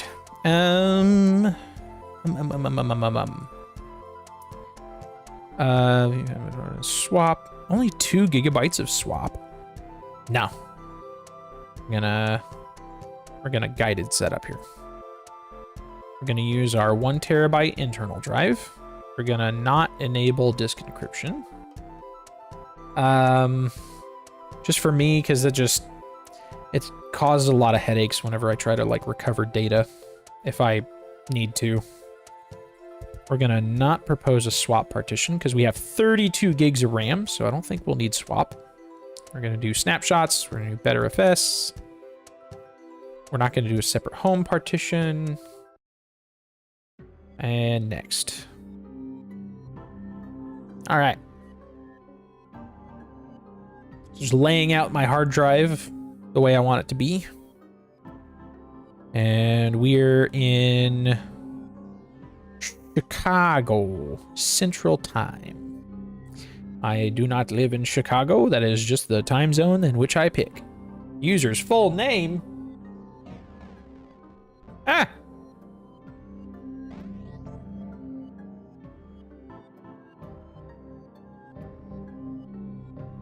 No looking at my password. This is my password, not yours. Okay. Yeah, I know. I did FaceTime because I'm typing in passwords. Oh. Oh, that's what you're saying. Oh, yes. It is FaceTime again. We're not going to do automatic login. And names. Well, you know, it's fine. I exist on the internet. Password to system administrator, new user, next. All right. There we go. All right. Back to it. Bootloader, secure boot enabled, trusted boot disabled. I don't remember what trusted boot does. Oh, I gotta flip that around.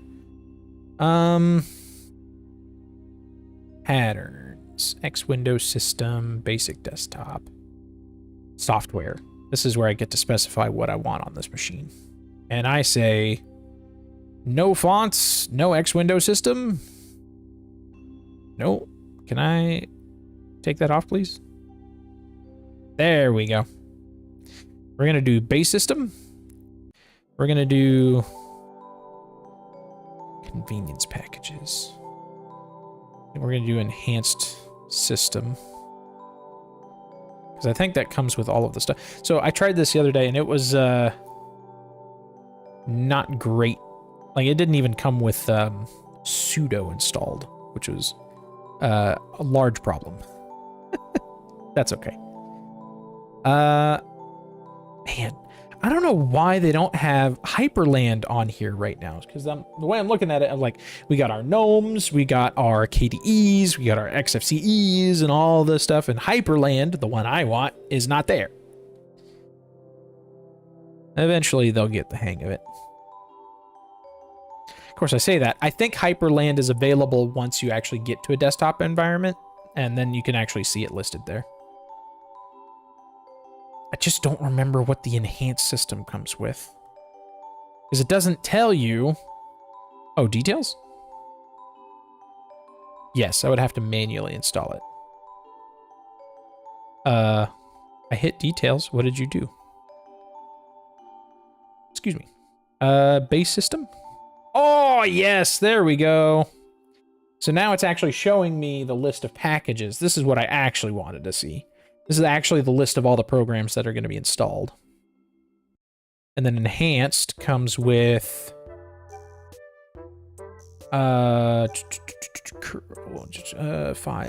Fuse, GPG, gzip. A lot of utils that I'm going to need. Nano. Don't need Nano technically, but that's okay. Pattern space. WinSSH. Sudo. That's where I missed it. Okay, so note to future self. Anytime I install OpenSUSE, at least get base and enhanced base. Just to make sure, we got to get all about the base, and then we'll be okay. No trouble. Okay, I don't think we need any of these Yeah, it is. It is the machine for learning, and I learned something today. I think that's it, honestly. Well, they have zip. Unzip RCC. We'll go ahead and get zip. Because I use that a lot to be able to unzip things. Or zip things, as it were. Yeah, there we go. So we'll do base, and then enhanced base. SE Linux. Yada, yada, yada. Minimal appliance base. I think that's fine. Okay, and then we're just going to not install windowing system, and then we're going to get it all set up where we'll get to a login screen. I think that's what we're going to be able to accomplish today, is be able to get to a login screen, so. Okay, accept. Automatic changes, yep. Those are all the things that I want you to do. Continue. Thank you. Default systemd target is going to be text mode for now, which just means the computer will boot up and it'll just be at like a blinky cursor, just text on the screen, which is what I want. Network, yada, yada, yada. All that seems fine. All right. Install. Yep. Boom. We're off to the races. It only took me 2 hours to get to this point.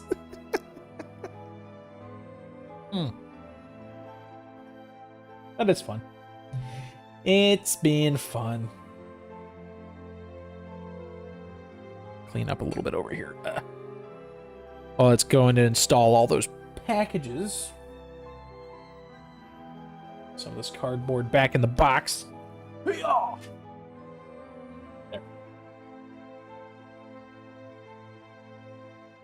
little cleaning, dusting cloth.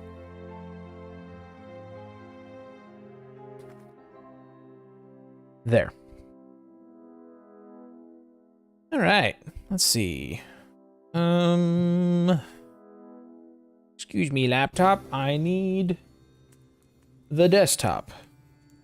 Or, well, the other laptop, technically. There we go. All right. 600 packages to go. 1 and a bit gigs.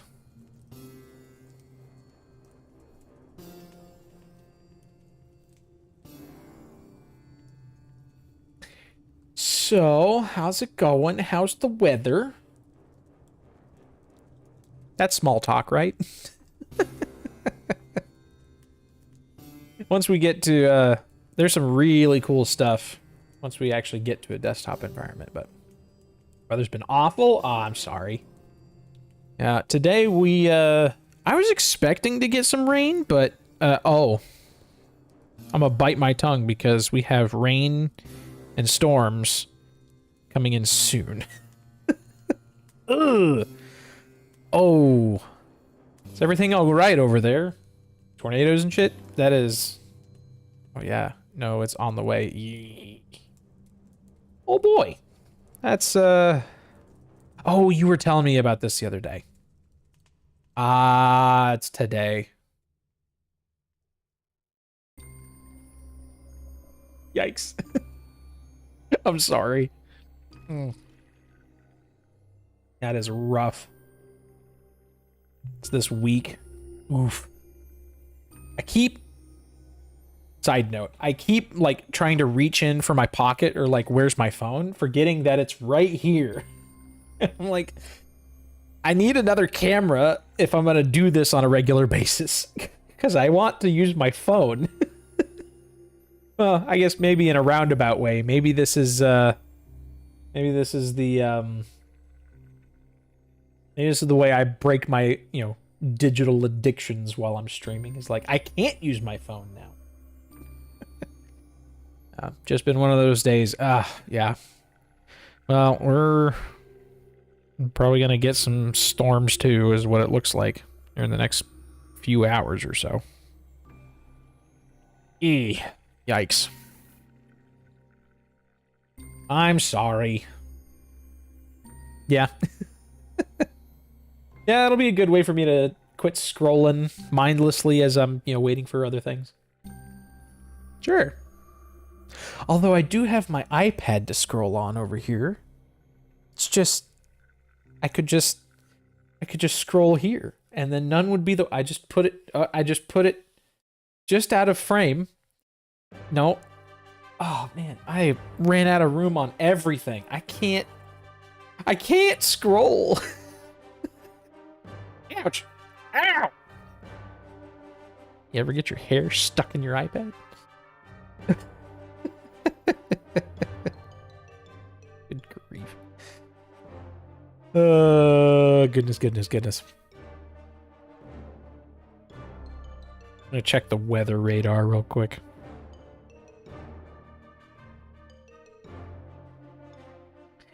How we looking? Yeah.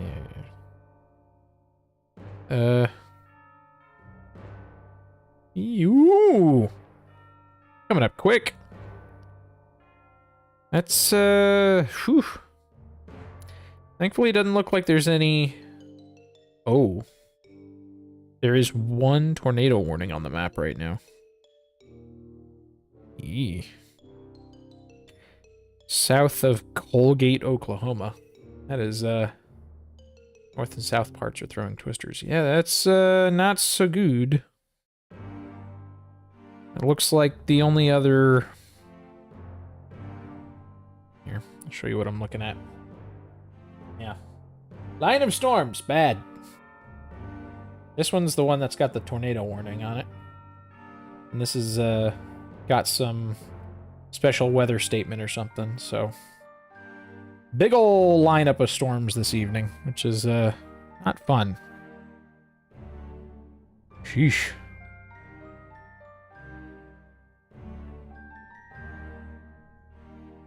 Yep, it's just gonna sweep on through.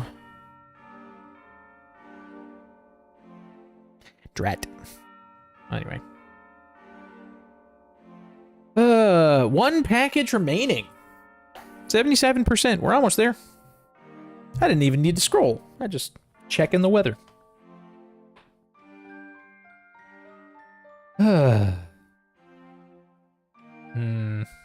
Ooh! Copy files to installed system. Oh! It's doing things. Save installation settings. Small talk professionals. Yes. That's how this works. 100%. System will reboot now. Okay. Here we go. I think I can remove this. Oops. Well, I'm gonna remove it. No more do I need you, boot drive. I should have a system on here now. Go, go, go, go, go.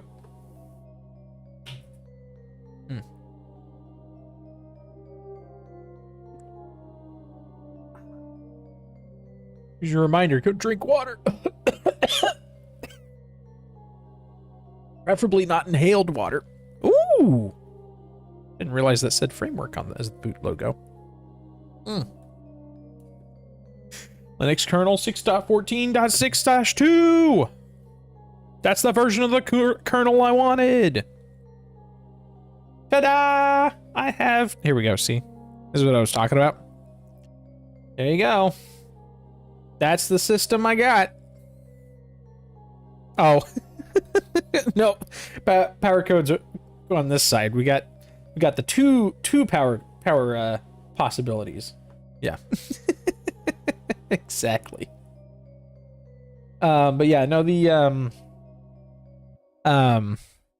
yeah, so this text on the screen, this is exactly how I wanted my system.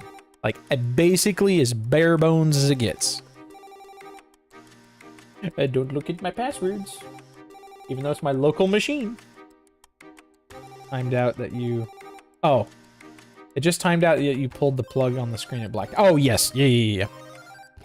I try not to unplug things... that quickly. Oh, I haven't named my computer. I get to show you my name of the computer. Sort of. Well, you're not going to be able to read a thing on here because tiny text, but we want sudo works, right? Yeah. Sudo zipper install vim. No looking at my password. Zoom enhance. Indeed. It's a good thing it doesn't work like that. Yes, give me those packages. I will take them. Oh, sudo zipper install zsh. Yep. Because I don't use bash, I use zsh. So I need to chsh / bin / wait, can I just do chain shell? No passwords. There we go. Bin bash. So we want bin zsh as my new shell. And I exit. And then I log in.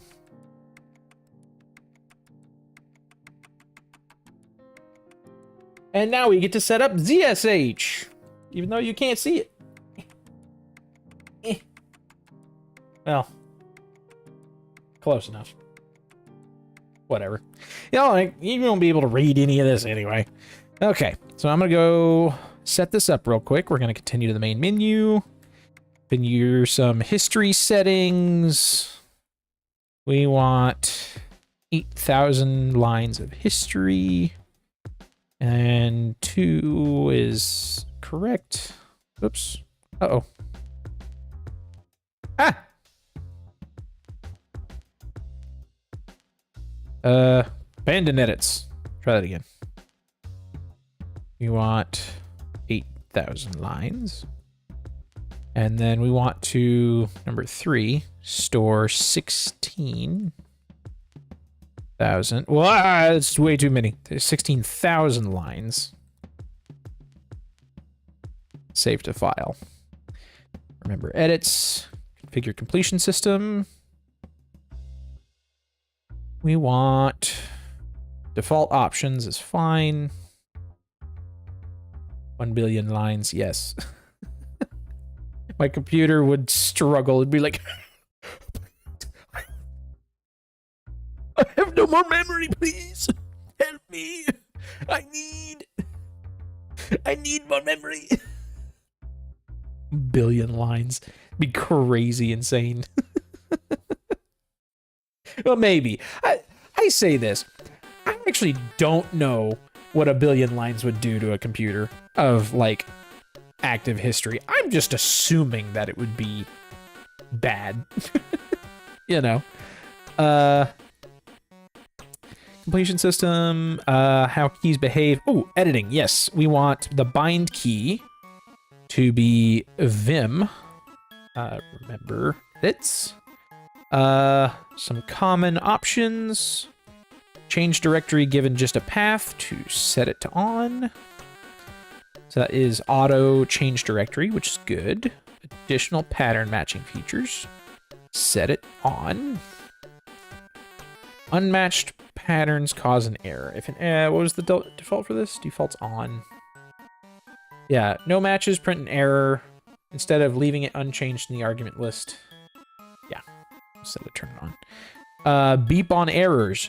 No, do not want beeps on errors. Thank you very much. I don't like being notified by my ears that I got something wrong.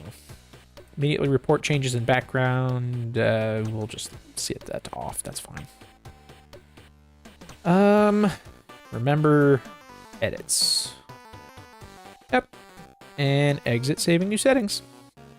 Yay! Here's ZSH. Sudo. Zipper. Oh, wait. NVim? Yeah, we have NeoVim. Nice. That's good. Now we need...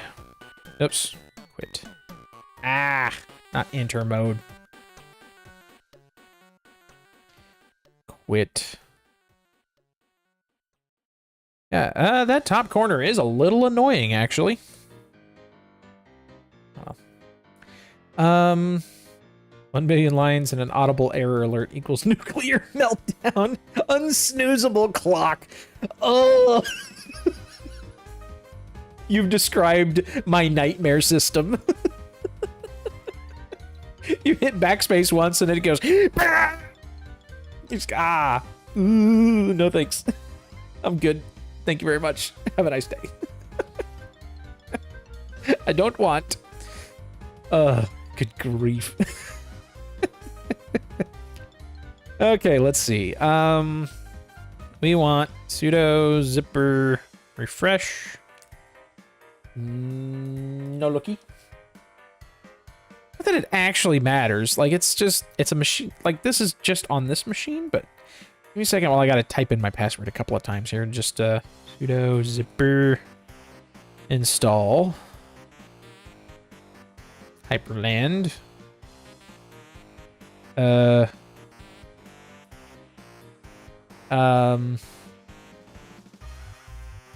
Hyprland qtutils, because I know that's a thing. Ghosty? Oh, yes. Okay. Yesterday I couldn't get Ghosty. I'm typing a whole bunch of stuff. Sorry. I'll show you in a minute. Oh, there we go. That's working. Okay, so we're installing a bunch of packages. It's just a whole bunch of text on the screen. This is the worst possible setup to be able to watch, like, and follow along. I understand that.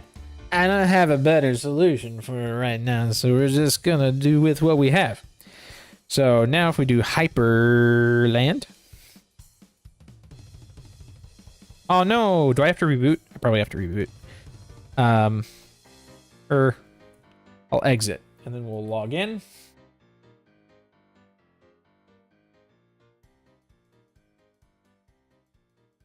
Okay, we're logged in. Hyprland. We are Hyprland. Ah, looky there. And we got a little mouse cursor, which you probably can't see anyway, but that's fine. Oh, right. I can't launch a terminal because... Right. We're going to exit that. We're going to invim.config Hyprland config. And we want to delete this line of code. And we want this terminal to be Ghosty.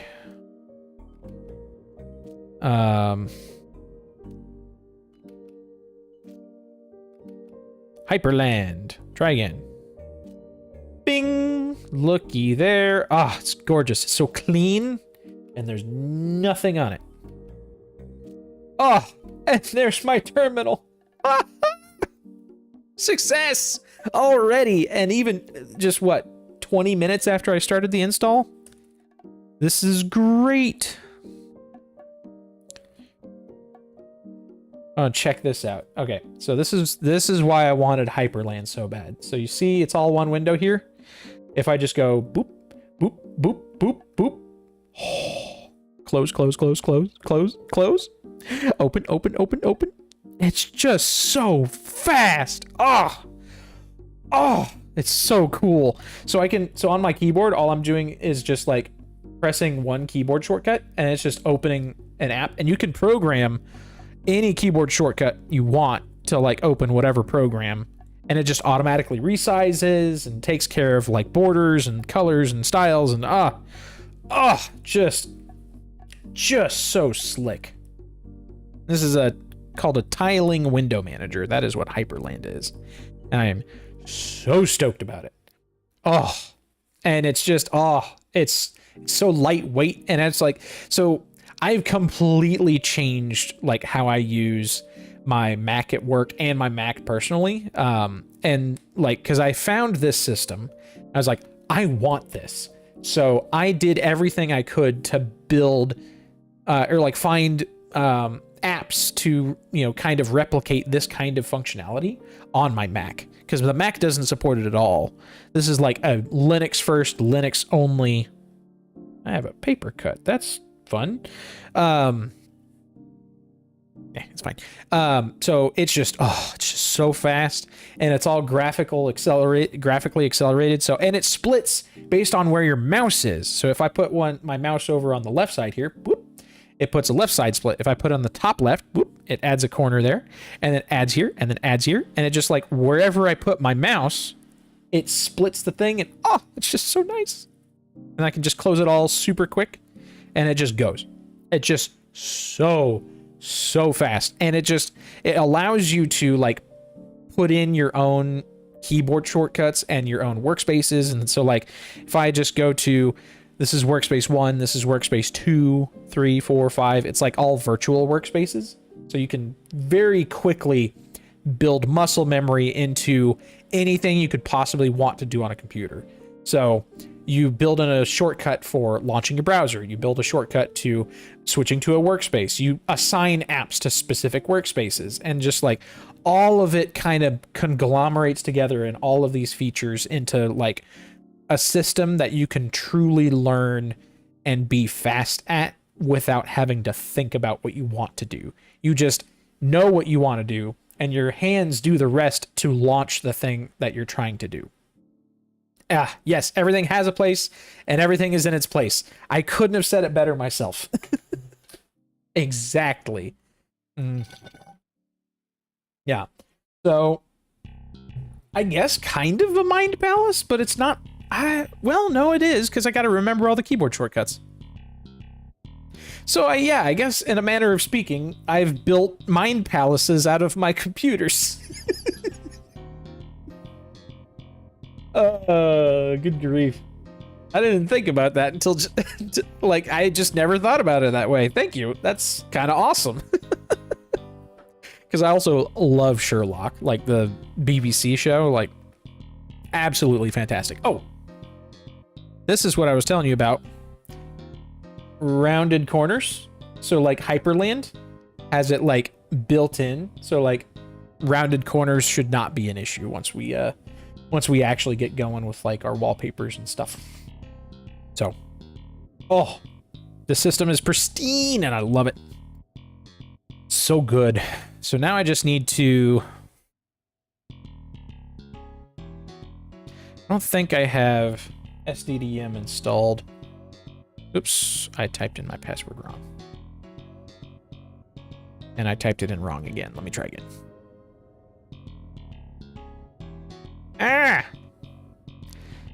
Oh, there it goes. Yeah.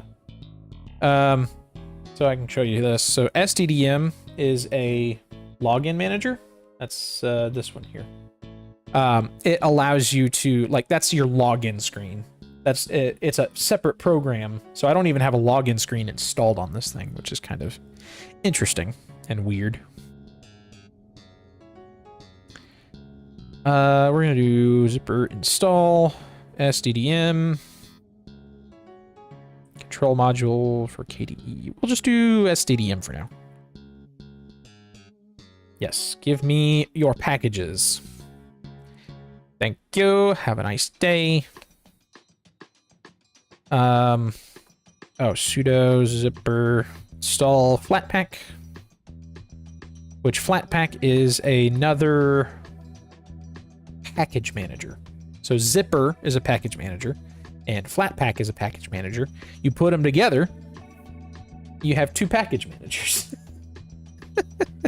They do slightly different things. So some things I install in Flatpak, some other things I install as regular OpenSUSE packages. Just depends on what I'm working on. So we're gonna update our Flatpaks. Flatpak search Zen, which is the browser I'm using. Sudo zipper sudo flatpak, excuse me.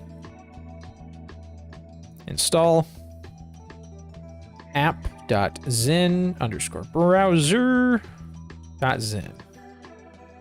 Because that is the browser of choice for me. I like it a lot. It's very good. Yes, give me all of those things. And what's good about Zen browser is A, it's not Chromium based, and B, it's based on Firefox, and B, it is a completely open source project that a small community of people are working on, and it's got a huge following right now, which is kind of cool.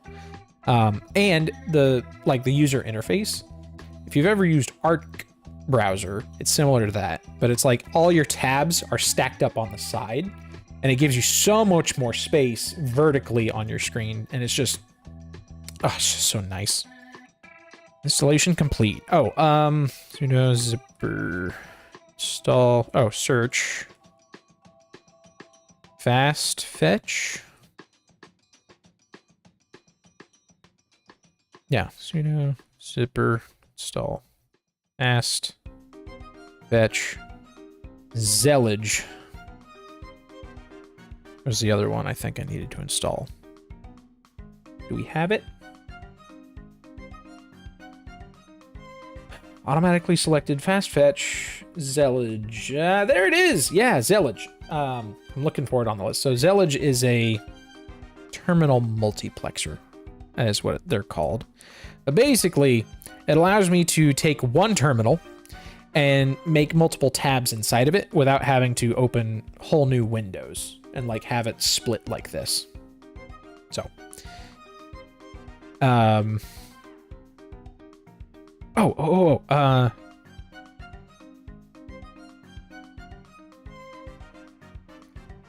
hello?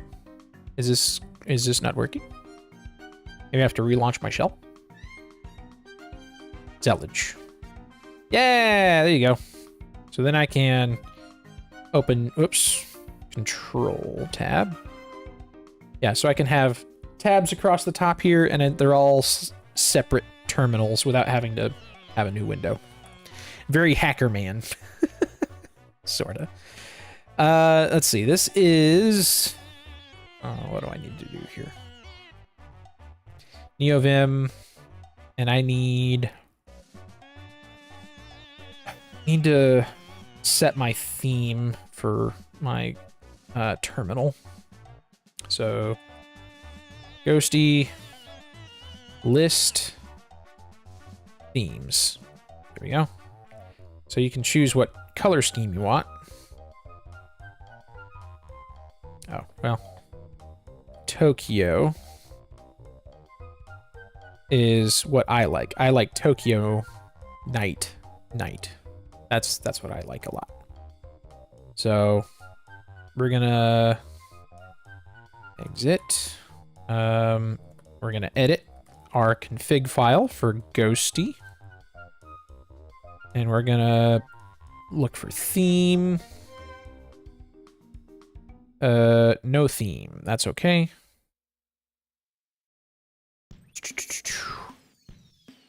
We're gonna put our theme on the end of this. We'll just do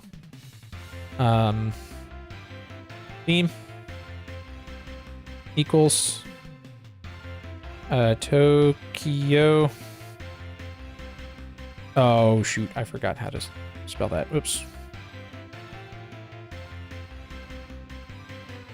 Ghosty list themes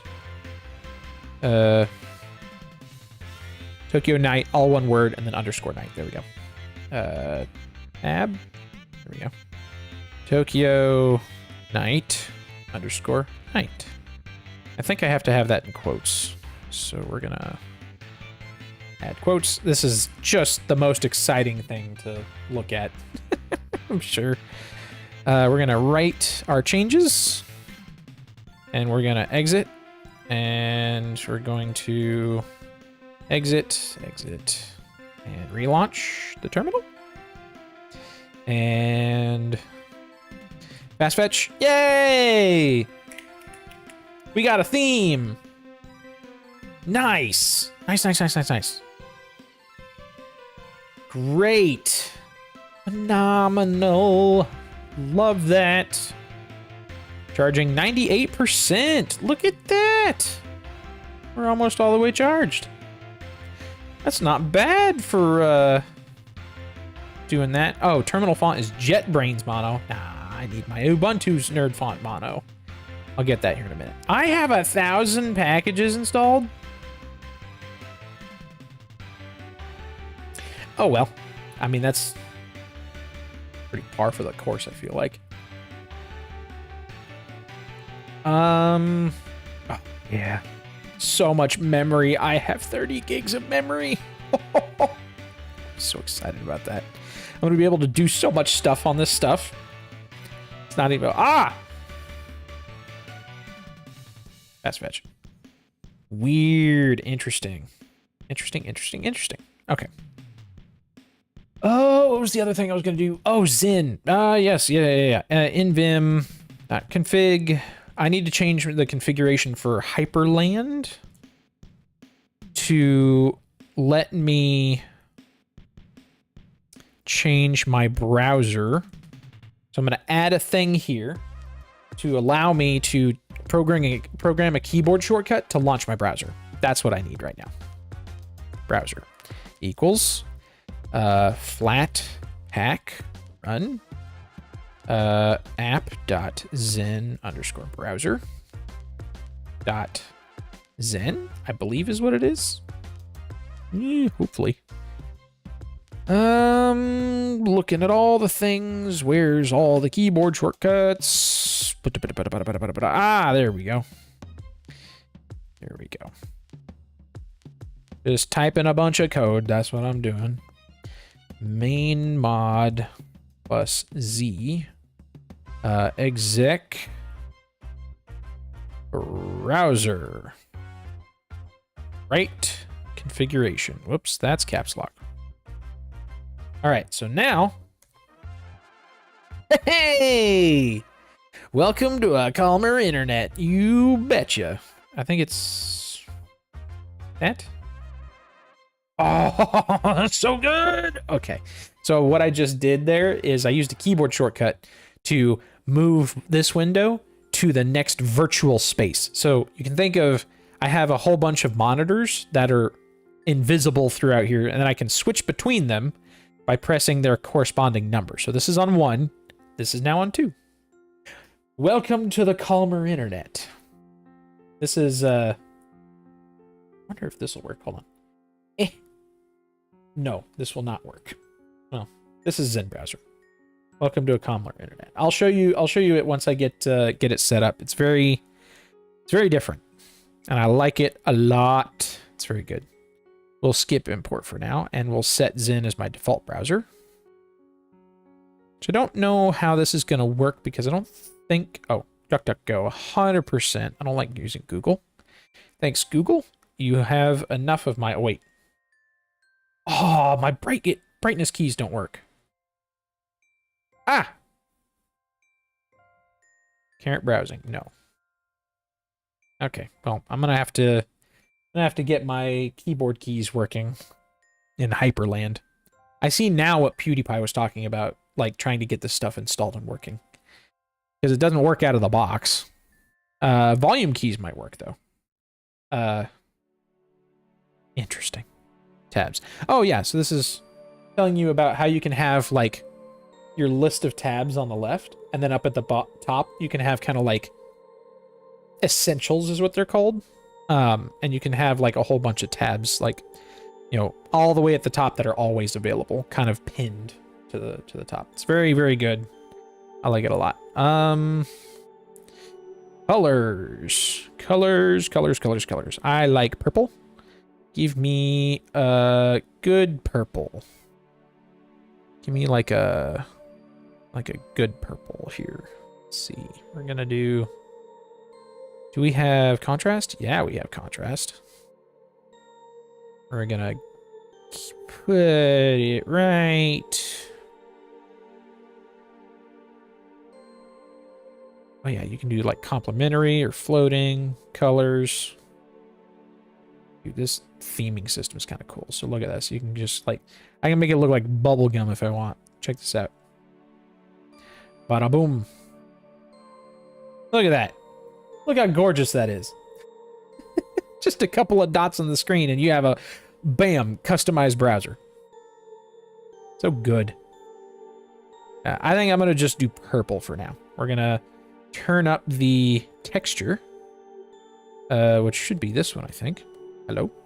Is you... There we go.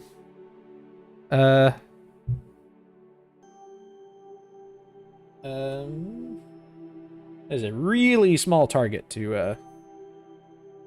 We'll turn up the texture just a little bit. Oh, the Gumi theme with the green and purple. Oh, green and purple. Oh, like this? Or where's the get me off of complimentary. Like ooh, like that? Like a really saturated green. Kind of do like green in the top right corner or something.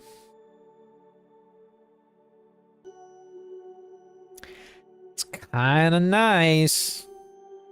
Maybe a little saturated. There you go. Let's desaturate a little bit. It was the complimentary one you had before bubblegum. Yeah.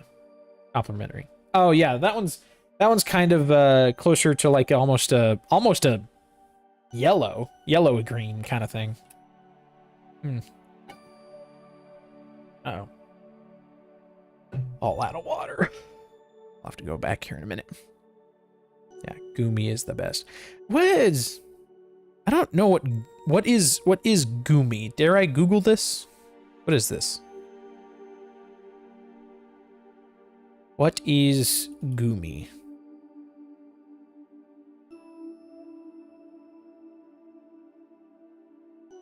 It's a dragon type Pokemon. Oh.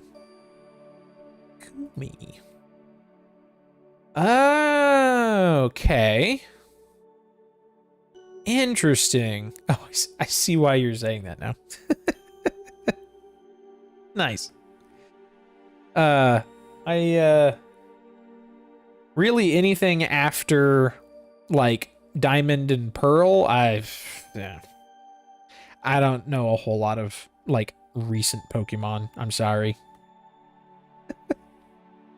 Diamond and Pearl was like Pearl was technically the last Pokemon game I ever completed. I didn't really play much past that. I was doing too many other things, I guess. You know, playing PlayStation instead of my 3DS.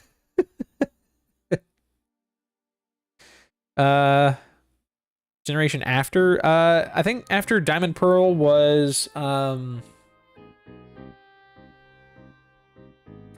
don't remember if it was White and Black or if it was X and Y.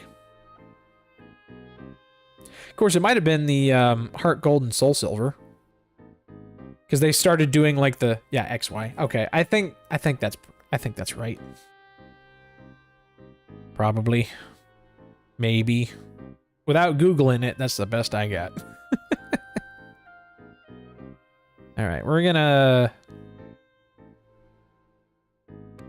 set the contrast there, I think. We're gonna just... Yeah. I'll probably change the colors a little bit later, but... That and I do dark mode for everything, so... Okay, all set, let's get rolling. Dive in. Yay! Sin browser! This is my one gripe, is I have a whole lot of things that I gotta... Oh! That purple's a little intense now that I look at it. Oh, no, give me theme. Can I theme? Where's theme? Ooh, gotta change that immediately. Change theme colors. Yes, we're gonna turn that down a little bit. Push this up a little bit. Just a bit. Or maybe turn contrast up and then push this up this way. I don't really understand color theory, man. I don't know what this is doing, but this... Just don't want it that saturated, I think. We'll just go a little bit that ways. And I don't see this texture at all on this little wheel. Like the way that this wheel is supposed to work. Yeah, that might be broken. This browser is in beta, so, you know, might be something they're working on. I'll just turn this off for now. It's not doing anything. Yeah. X and Y, generation 6, so Diamond Pearl, black and white, the X and Y. Oh, okay. So it was black and white, then X and Y. Gotcha. Gonna get rid of that. Oh, yeah, so these are the tabs. So if you can see... Oh, well. So here, you have your... You have your essential tabs up at the top, and then you have your tabs here, and you can, or like pinned tabs, and then you can have more tabs. So everything is on the left bar here on a sidebar. So it is super cool, saves you a ton of space. Although I don't want any of their stuff, close tab on here, because I want my own stuff. Thank you. Close tab and close tab.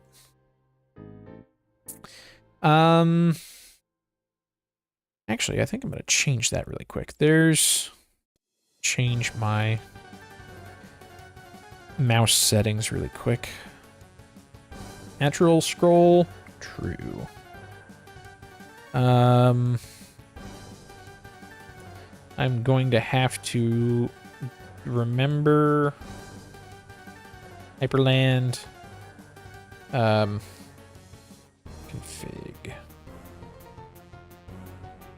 Not example. That's not natural scrolling. I might have to log back out for that. Okay. It's 9 o'clock. This might be a pretty okay stopping point because we got Hyperland. We got a bunch of our packages installed. I think this is kind of where I might leave it for today. So we got our whole laptop assembled, which was super fun. And then we got an actual system on it. I'm going to start building Hyperland. I might not build the rest of this system on stream. Depends on what I'm doing and if I get a better setup. Because really, you know, using my phone as the camera, like with this whole setup, is just kind of janky right now. So I may or may not do another stream with the camera. I think what I would like to do is get screen capture working. I think that's going to be more important. Because then you can actually follow along, like for anyone that wants to, you know, actually see the text I'm typing in and stuff. But yeah, so that's been the Framework laptop. It's a lot of fun. It's pretty solid so far. I'm really liking what I'm seeing on it. So I look forward to actually like getting the rest of this configured, set up, working, and just learning a lot of, you know, Hyperland configuration and all that stuff. So yeah, I'm super excited about it. Yeah. I think that'll about do it for today. Thanks for stopping by and all that, and y'all have a good one. We'll see y'all later. Yeah. Once we do this, I need a better stream ending screen. Let's do it this way. Yeah, that'll be fine. All right. Bye-bye. See you later.